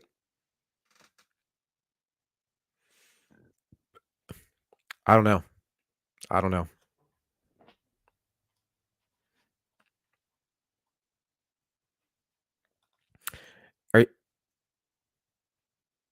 What did I say? Did I say Zennials? I thought it said Zennials. Did I say millennials? Did I say something wrong? I don't really care.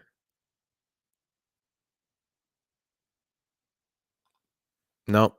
It does not look good for our kids. I know. That's why I'm moving to the mountains, man. Moving to the mountains, gonna eat me a lot of peaches. That's not how that song goes.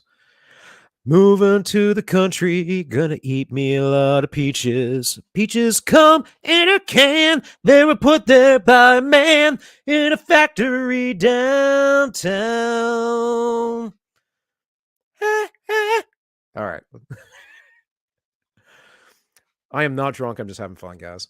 Now, it doesn't look good.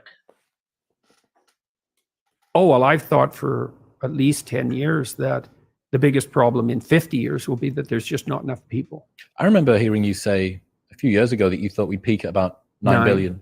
Yeah, we probably won't hit 9.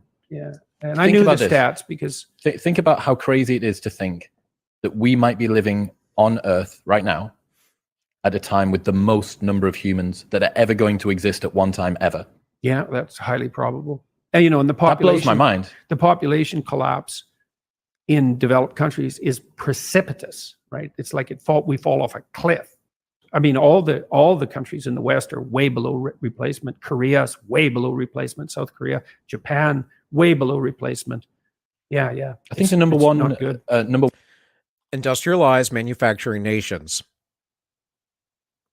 Now, I still think China's the biggest threat, and they are or will be the global power, but perhaps not. Perhaps that is, again, the test case. So we have, again, the Hegelian synthesis. You have the United States versus China and Russia and their systems. And what is the world adopting, though? What do they want? What does the superstructure, the powers that be that run everything, what do they want? Well, they want the Chinese social credit system. That is evident. And what have they done? Well, they have chosen, the World Economic Forum has been around forever, probably more behind the scenes and influential than I was aware of, because I was not aware of them until very recently. But they want to implement these environmental social governance scores, which is all about the diversity, inclusion, all that stuff, yada, yada, yada. They say it all the time. They don't mean any of that. And they don't. It's all about falling in line. It's all about doing what they say, or you get cut off. You don't have a right ESG score? Well, guess what? Well, your bank won't be able to get you a loan because they can't get the money in, or whatever it is. and everything will be digital. We know this. It's been going on for a very long time. There is oh man, what was the guy's name? It wasn't Aaron. The guy, he was a producer, movie producer, produced the thing. I think it was called Freedom from Fascism, something like that. Back in the day, Alex Jones interviewed him. It's all over YouTube, whatever. He talks about how he got to know the Rockefellers and how they said that they wanted to chip everyone and they would just cut off their money supply if they got out of line. Was he making that up? I don't know. I mean, I don't know. But that seems to be in some sort the plan. I mean, they were printing coins for the Amero back then. We're talking about the early 2000s. People forget this stuff. Lou Dobbs covered this about the North American Union and the NAFTA superhighway. They literally wanted to build a giant, what was it, like 8-lane highway or something like that? That went all the way through Mexico up into Canada. And if you read into occultic stuff and you start reading stuff, the Order of the Rosicrucians the Rosicrucians had a meeting back in the 1920s, and they actually said in their book, you can find this online. I don't remember the name of it, but go listen to William Cooper's Mystery Babylon series because that's how I found it back when I was old, 25. Go listen to it. Go read it. Go get a copy. You'll get a PDF copy. I'm sure you can find one. No problem. Just like I found a PDF copy of this this Common Sense Renewed. What do they talk about? What's the point of what they're doing? They want to unify the North American Union. They want to unify Canada, the United States, and Mexico. And once that's joined together again, then Atlantis, in their mind, will have been refounded. And that was the project. Sir Francis Bacon, mind you. And again, this isn't like, it's what they think. It's what they believe. It's their ideals. William Cooper talks about all the stuff and behold a pale horse, and then he shows how they want to divide the nations up into 10 regions, right? And then you can go and look at the what is it? It's the Club of Rome, I believe. You can go look at the Club of Rome and their plans and all that. The Club of Rome, the MIT study that everyone talks about, oh, we're going to hit all this stuff right now. The Club of Rome was part of that. No one talks about that part. I mean, I do, but no one else does. Kind of funny how they were so good at their mathematical modeling that they could predict the exact years that we're going to go through all these famines and all this crazy stuff, the societal collapse. Yet, what have they been saying for years? Oh, there's too many people on Earth, too much population. We need to move people into all the cities. We need to move them there.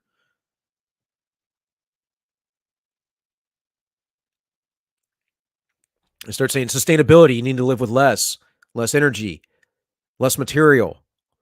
I mean, I'm not a materialist, folks, but I would never tell someone that you need to live with less material, less possessions, less things. If you came to me for spiritual advice and you had some sort of, let's say, fixation on things, if you are a hoarder, well, yeah, I would probably say, well, you need to cut that out. You need to let that go.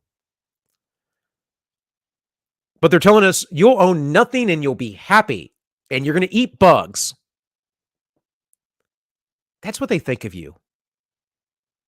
They didn't even care that you might object to that because that might sound disgusting. Don't get me wrong. I love bugs from the sea. It's like seafood's my favorite thing ever since I was like a little kid.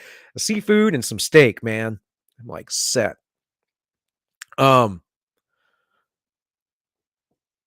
eat the sea bugs, but the sea bugs ain't crickets. I don't have to eat their shells and all that stuff either.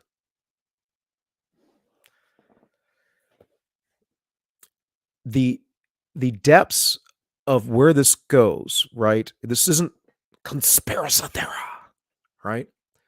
There's no theory here. This is showed. They've been preaching overpopulation, Malthusian death cult ideals for generations. Since the 1970s, they had the book out, The Population Bomb. All of these things. What is the truth of it? Well, it's not their predictions, despite them continuing to suggest that their predictions are coming true. But one on the planet might be Chad. Chad, the country. In terms of growth, 8 children on average. yeah, I think Nigeria will have more people in it than China by the end of the century. Yeah, well, and this idea that the planet has too many people on it, this is, there's no sentiment more implicitly genocidal than that statement. So what do you mean too many people? Exactly. And what do you mean the planet? And what do you propose to do about that exactly? Mass Sorry, Spook, I abortion, didn't is mean to hit that that. your answer? Or should we do something a little more dramatic? Maybe we'll just shame people out of having children. And I've seen people do that, literally. I saw a professor when I was at a TED, I think it was doesn't matter. It was a number of professors talking to a couple hundred students. And one of the professors who was an environmentalist activist type, and he got up on stage and shook his finger to the whole young crowd saying that him and his wife had only decided to have one child. And he told all the young people there, if they had a shred of ethical decency, that they would severely limit their reproductive potential. Amen to that. I believe that. I stood up and I don't think there's said any change that I thought in that anyone was unless you one of help the others. most appalling things I'd ever heard anyone in academia say to young people, which is really saying something, because Service is what Christ came here to do. He says it explicitly. And you were not greater than your master. So if you believe in Christ, then you are to serve the world. Let me back this up.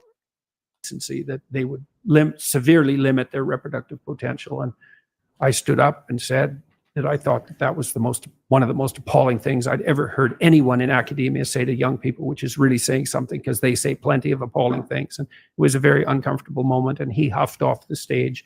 But in a frenzy, talking about how you couldn't talk about such things without being pilloried on ethical grounds. And yeah, that's for sure. You come out as a emissary of the academic establishment. You tell young people that humanity is so corrupt that they should seriously consider not propagating, because that violates the deepest of ethical norms. And you think that's a good thing and that that's your right. And it was just beyond comprehension. It's beyond comprehension, but it's associated with like a deeply rooted existential self-hatred. I mean, hatred at the level of humanity is like a virus on the planet, that we're a cancerous growth on. That's literally what they say. Like I said, what are you saving the planet for? Outside of yourself. This is actually the kind of at the crux of what I'm going to be writing about. It's the battle between the inner man and the external man. Right? Because what I'm doing, it's mad what I'm doing, but I'm doing it.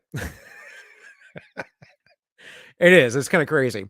But what I'm doing is I'm integrating, not synthesizing. I'm integrating Nietzsche, Jung, and Baudrillard, and then myself, of course, or whatever, my thoughts. And it's not completely mad, but it's a bit mad. And in that, I'm examining what science is itself, and that science is a destroyer of things, not a creator of things. And that science, it's okay to explore the world in a process, but science creates scientism because of the gnosis and the will to worship the gnosis and to create idols, all external things. Actually, the gnosis isn't technically external when it's in your head, right? You have the knowledge there, but you're exploring it from the outside world. The inner man, though, if we lived by that, the world would live in peace. I'm telling you, because no one takes the time to develop the inner man, not the way that they should. And as I've said earlier in the show, if your inner man shines so bright, then the shadows that you cast will completely dissolve. Is that possible? I think anything's possible with God. Anything. But for those of us to actually achieve that, to get there, well, I mean, we have to die in our inner man. We have to die to a lot of things. And that is hard. And as we look inward and we reflect on ourselves and we quit projecting those shadows onto other people, we become someone who can actually do something good in the world and direct ourselves in a way that makes the world better and brings people up together. And this is not possible if you're constantly focused on the external, because we live in two modes, folks. We have the conscious and the unconscious, and it's your job to bring the unconscious forward and bring it to light. And the unconscious is where God operates. That's where he operates in you. So we live in this time of the last man who is absolutely enamored by materialistic things, technology, and comfort. Nietzsche prophesied it. God gave him the prophecy, but Nietzsche rejected God. Nietzsche went insane. I mean, I think that's a pretty basic take on it. It's simple from a Christian worldview. And instead, Nietzsche created the Uberman, the Overman, which is Christ. So he was trying, literally, he said he was the Antichrist. He was creating another Christ. But that's all fantasy. It's not going to happen. We're not going to suddenly evolve. What we're doing is we're devolving. We're not only devolving and rejecting the building of our moral character and our moral philosophy and our intellectual pursuits. We're devolving there too, folks. IQ is going down. Inventions have stalled. Our technology is stalling by many metrics. The population is collapsing. What do you think is going on? Does it sound a little apocalyptic? Now, that word is Greek for a revelation, to reveal, but you get the colloquial sense of it, right? That an apocalypse is coming. Now, if you ask the occult, if you ask the New Age, they'll tell you, well, it's the age of Aquarius moving in. I'm an Aquarius, by the way. But that's what they say. It's the dawning of the age of Aquarius. So everyone's on board. Everyone is on board that a new epoch of man is coming. The Christians see it. The atheists see it. The New Age sees it. And again, I'm very open about being a historicist, meaning I take a view that the world is unfolding over time. That's my bias. That bias is based on what I've come to learn about the world and how I understand it. All philosophers do the same thing. I spoke about the meta-modern philosophers earlier. That's exactly what they do. I'm going to show you some videos on them as well. Actually, I'll probably just do it tonight here before I get out of here. So I know, again, this stream was like random, very random. I was talking about this thing. I don't know. Just figured I'd do it. I didn't expect to be on here for 2 hours, but you guys know I can talk.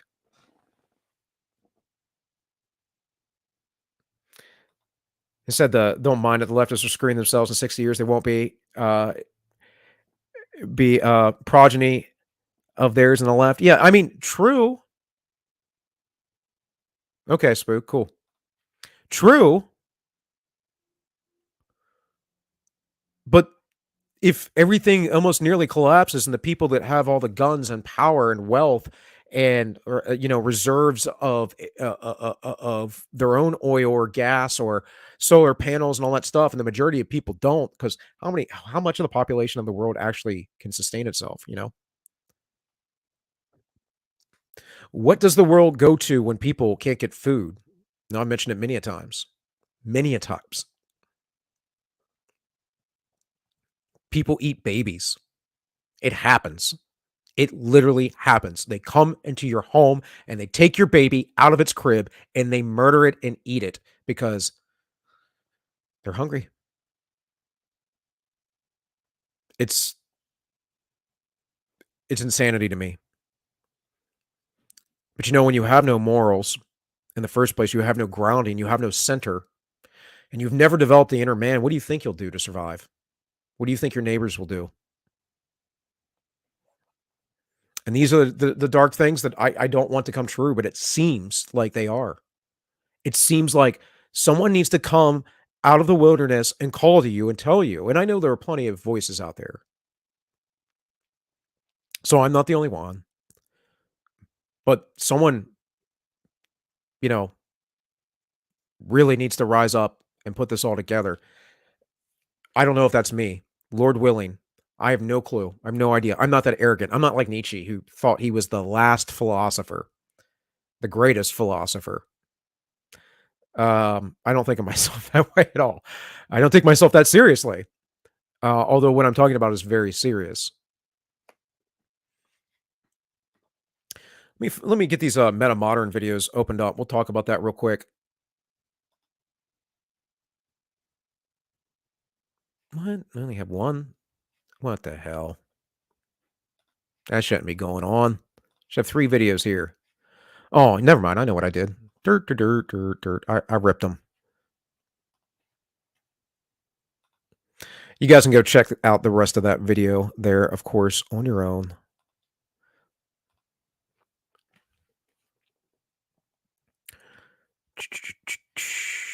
So where are we at here?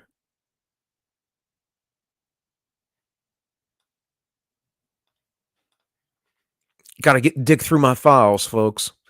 Dig through them files.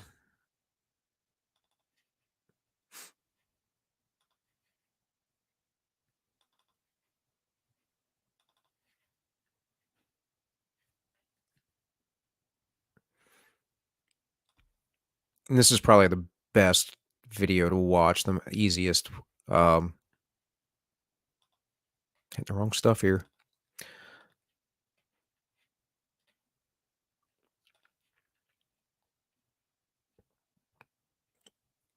I like the spirit of this, but it's also like really cringe.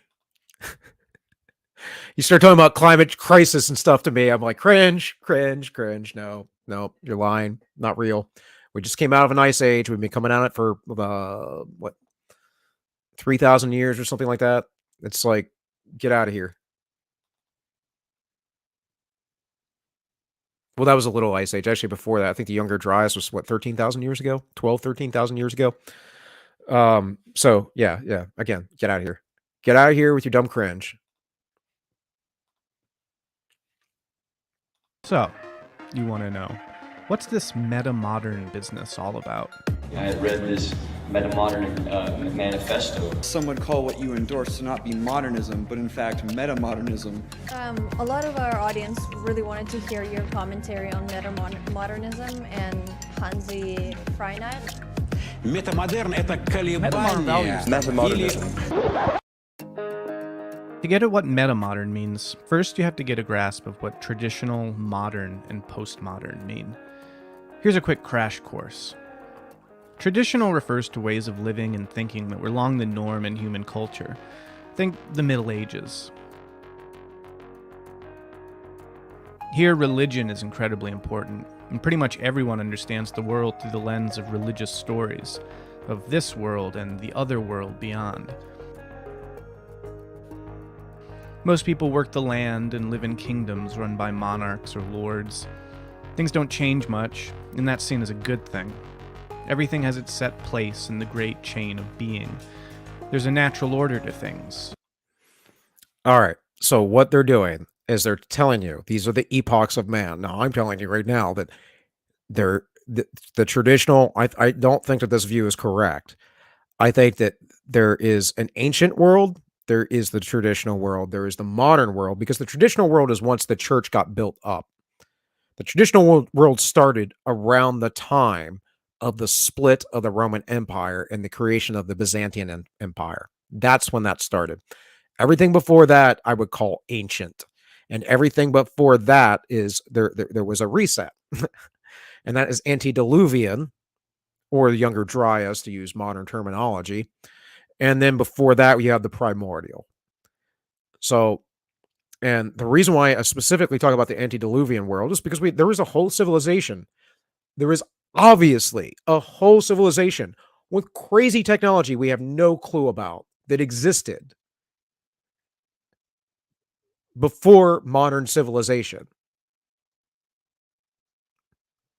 you know, and you can go look at someone like Randall Carlson. There are plenty of people out there, but he's one of the guys that push this out there scientifically very well.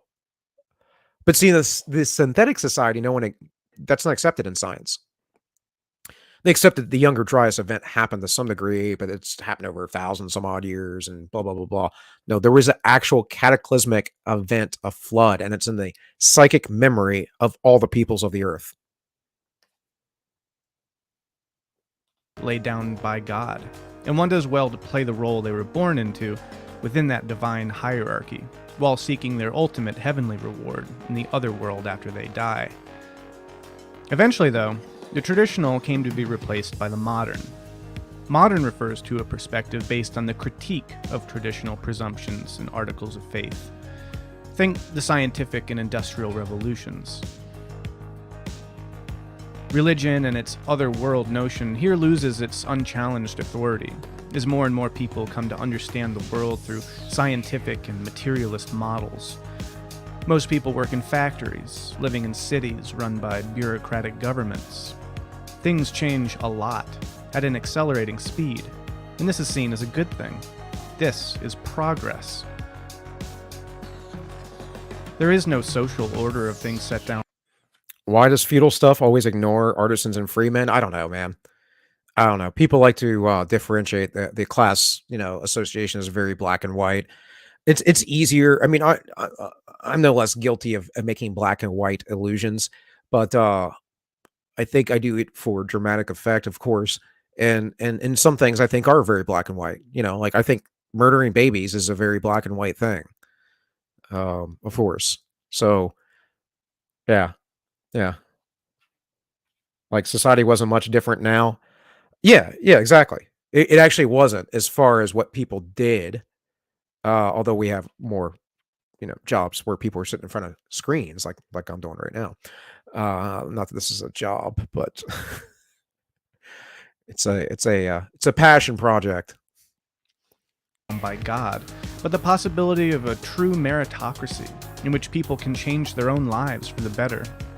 One does well then to try and improve their lot in the world in the small span of their single human life. Sorry, no afterlife. Eventually, modern yields to postmodern. Postmodern refers to a perspective.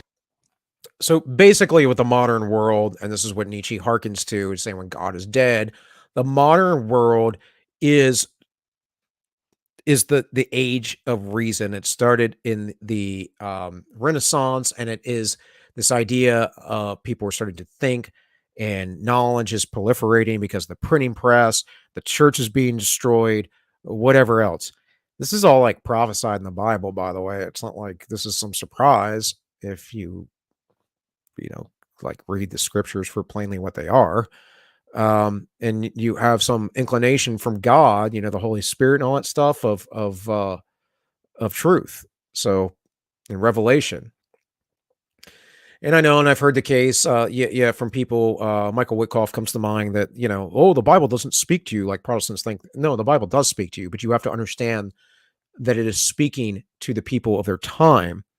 And so you have to put yourself in their place. You cannot just say, oh, this passage says this, and take it completely out of context. You have to understand the time that it was said in. Like all things. It's like the Constitution and that right to bear arms shall not be infringed thing, right? Well, it's a well-regulated militia. It doesn't matter because the people have the right to bear arms. It says the necessity of the militia to secure in a free state. Well, that's a preemptive clause, right? It does not define the rest of the clause. But if you put yourself in the time period of those people today, and then you start reading about what they talked about in the debates and everything else, well, then all of a sudden you have a sense of that. And the scriptures work similarly. And, I was talking to my wife the other day, I oftentimes, I relate to Jonah. I feel like Jonah. I'm, the reluctant prophet. There's stuff I don't want to do. I don't want to be given up. I don't want to be murdered. I don't want to, say certain things. I don't want my family to be exposed, but I feel God calls me to say things, to do things, to talk. So I have to do it. And so and that's, you know, if you know the story of Jonah and you understand the story of Jonah, and that Jonah was not a very nice guy and really didn't want to listen to God at all, but he did it. And he didn't like the Ninevites. He was kind of mad that he had to go preach to the Ninevites to turn to God. He was like, why should we save those SOBs, man? Those Ninevites, they get under my skin. Because God demanded it. And of course, it's deeper than that. But why do we read that story? Why do we understand that? Well, we understand that not everyone, even though God uses people, not everyone is willing to do the Lord's work. And Christ said, "Who's the more?" Speaks of two servants. He said, "Who's the more righteous? The one that the master tells to go do something, he says he will, but he doesn't, or the one that the master tells to go do something and he says he won't, but then later on decides he will? Who's the more righteous?" Based on the critique of modern presumptions in articles of faith. Think the anti-war, civil rights, environmentalist, and social justice movements. Here science loses its unchallenged authority as more and more people come to see other modes of knowledge as equally valid. Most people work service jobs and live in post-industrial urban or suburban centers. There is no one narrative or story for life, only numerous perspectives. That whole So I just want to bring this up. It's interesting, Spook, because I don't, though I have been to that portion of the world, don't really think often very much about what people in that part of the world in your neck of the woods is thinking about. Like your legacy as far as the world goes. For me, though, and I understand it's Eurocentric, and I understand it's Christocentric as well. But for me, though, because of the Bible itself, I believe that the Christian and Western way was meant to dominate the world. But there would be a great falling away, which happened during the Enlightenment. And after that happened, then there would be, within that, there would be a great deception that would come along that would take even the very elect if it were possible. And that great deception is the Marxist ideal, the Marxist ideation, the formulation of the problem, and how it keeps getting repackaged and repurposed. And Marx was certainly a false prophet. So, no, if you'd asked me 2 years ago about that when I started streaming, I don't know. But this is where I stand today. And I feel more and more as we accelerate into this postmodern dystopia that we live in. I feel more and more this call to work this out and to say something about it. So it is what it is, man. But yeah, it's interesting that we don't think about generally what people in other parts of the world are thinking about and their legacy and their lineage. There is interesting data, at least, to suggest that the Chinese, the Asians, the Asiatic nations, when we're talking about geniuses and stuff like that, they actually have less of them. Again, watch those Professor Dutton videos I was telling you about earlier. And, it's pretty well established. Most people understand that the Asian peoples of the various ethnicities that they have a very hive mind orientation set within them already. It's very cultural. It's very ingrained into their systems. And it's interesting to think about. That's all. Let me continue to play this and get out of here. Progress trope? That was just a modern secular religion. Not coincidentally, it served those in power. In fact, because what counts for merit in the so-called meritocracy is only determined by those with power in the social order, and always at the expense of groups or identities deemed marginal or outsiders to insider values, one does well to dedicate themselves to activism aimed at correcting these power imbalances by seeking a redistribution of power. Got that? The traditional, the modern, and the postmodern, each one supplanting the previous. Now, this process can be viewed historically as the movement through different cultural periods, or it can be viewed philosophically as the movement through different epistemas, or ways of knowing. Or it can be viewed developmentally as the movement through higher and higher stages of understanding and cognition. However you interpret it, everyone agrees that these represent a sort of series, a progression of different modes or structures of thought. Okay, so much for the traditional, modern, and postmodern. Now we can finally talk about the Sorry guys, metamodern. my wife lost her phone, so... The metamodern follows after the postmodern. It is then, in broadest terms, a post-postmodern paradigm, and thus a perspective based on the critique of postmodern presumptions and articles of faith. This corrective is accomplished in important ways by reintroducing ideas, sensibilities, and practices from before the postmodern back into the cultural conversation, but, and here's the crucial part, altered now by their interaction and recontextualization through postmodern critique and awareness. In this sense, metamodern refers to a perspective based on a critique of the postmodern and an attempt to reintegrate the perceived merits of previous perspectives, including the postmodern. The metamodern critiques the postmodern for its failures and excesses, while also integrating postmodernism's own genuine and important critiques. Here, postmodern power analysis loses its unchallenged authority as the ultimate interpretive lens, as more and more people come to see the limits of this kind of political discourse. Radical relativism and endless deconstruction yield at last to earnest, vulnerable, and admittedly fraught quests for true human connection and meaning. Driven by the unavoidable proliferation of global crises, a better, more holistic vision for human flourishing is sought, one that integrates the postmodern social critique even as it avoids its pitfalls and impasses. All right, that's enough of that.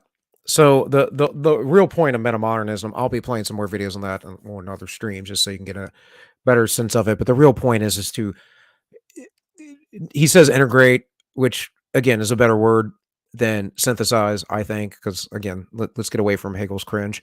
But because you can't synthesize everything. There are some things that have to remain pure. It's the bottom line to it. So anyways, it's essentially a synthesis of all the previous epochs or phases or eras of human existence. That's all metamodernism really is. And I'm not sure about that, but I will be labeled one. I promise you, because it's the state of philosophical thought right now. In any case, guys, I am going to get out of here. I'm going to help my wife find her phone. It's also late. I didn't expect to be streaming till after 8 o'clock. But I appreciate y'all being here. Let me see here.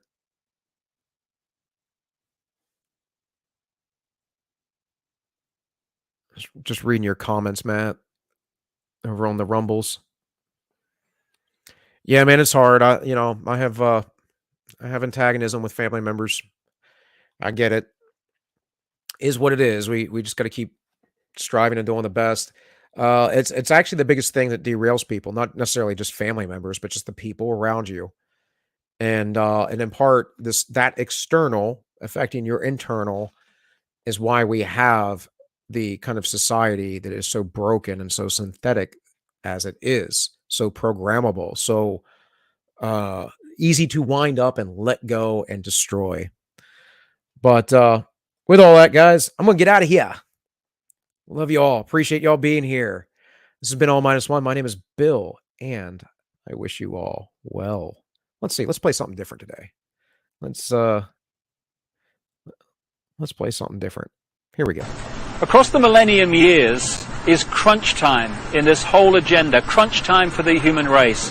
This is the time when this network of interbreeding bloodlines wants to bring in its global fascist structure, of a world government to which nation states would be administrative units, of a world central bank and a world currency, a currency that wouldn't be cash, it would be merely electronic, for which there are fundamental implications for human freedom. And also the world army, which is designed to be NATO, expanding and expanding as it is now, of course, to become the fully fledged world army, world police force. And underpinning that little lot is designed to be a microchip population, in which we are microchipped with our financial details, our medical details, etc., etc. And that would allow not only electronic tagging, people knowing where we are all the time, it would allow the external manipulation through this electronic means of our mental and emotional processes. This will happen unless the human race wakes up and wakes up fast. And to do that, we need to understand what's really going on. And to let people know that, we've got to stop beating about the bush, stop pulling punches, stop pussyfooting around, keeping information from people, oh my goodness, how will they react, and just say, this is going on, take it or leave it, make of it what you will, but this is what's going on. Okay guys, time for a little lesson in population control and global governance. Outside this door, there's a bunch of goats who want to storm the castle. So what do? Time for some pornography and corn syrup. So now when I open the door, and now I get to pick them off one by one.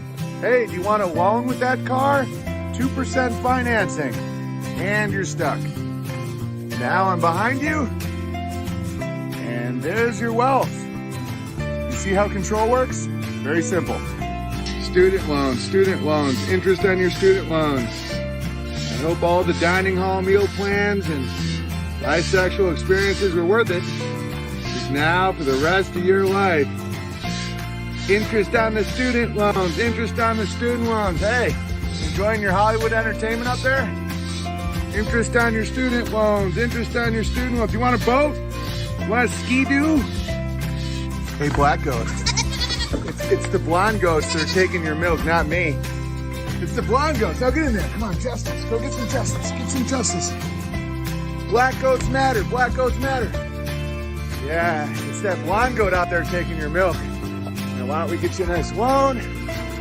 Time for some justice. You know that it's the guard dogs that are the problem. Remember when one bit you in the ankle? Black goats matter. Yeah, just keep taking those loans. Black goats matter.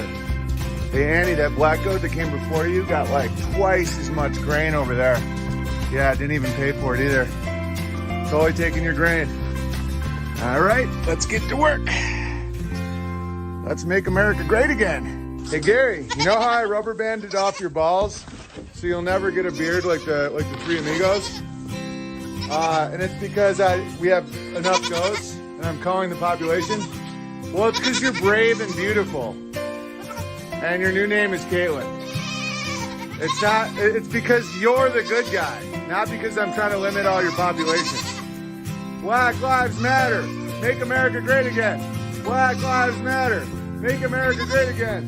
Hey, Three Amigos. You guys ready to pump? Gotta get rid of them guard dogs, huh?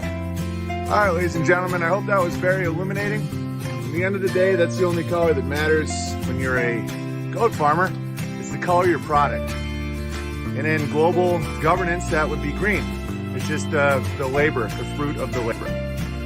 So try and see through the psychological operations. It's really obvious when you see it. I think it's one of the tragedies behind the fact that less than 3% of the population still farms, because when you farm and you do animal husbandry, the spells are so obvious and ridiculous that, sometimes I just find myself laughing along. But fortunately, I'll be laughing with you guys at 9:30 a.m. Pacific Standard Time. Tea time with Gary and Terry.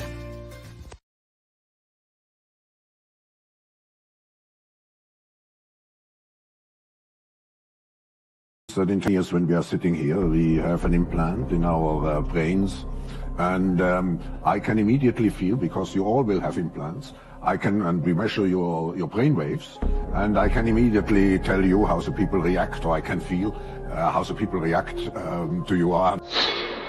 Humans are now hackable animals.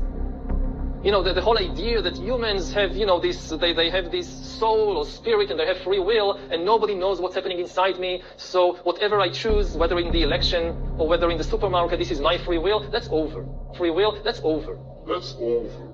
Over. Today, we have the technology to hack human beings on a massive scale. Yeah, I mean, everything is being digitalized. Everything is being monitored. In this time of crisis, you have to follow science. It's often said that you should never allow a good crisis to go to waste, because a crisis is an opportunity to also do good reforms that in normal times people will never agree to. But in a crisis, you see, we have no chance. So let's do it.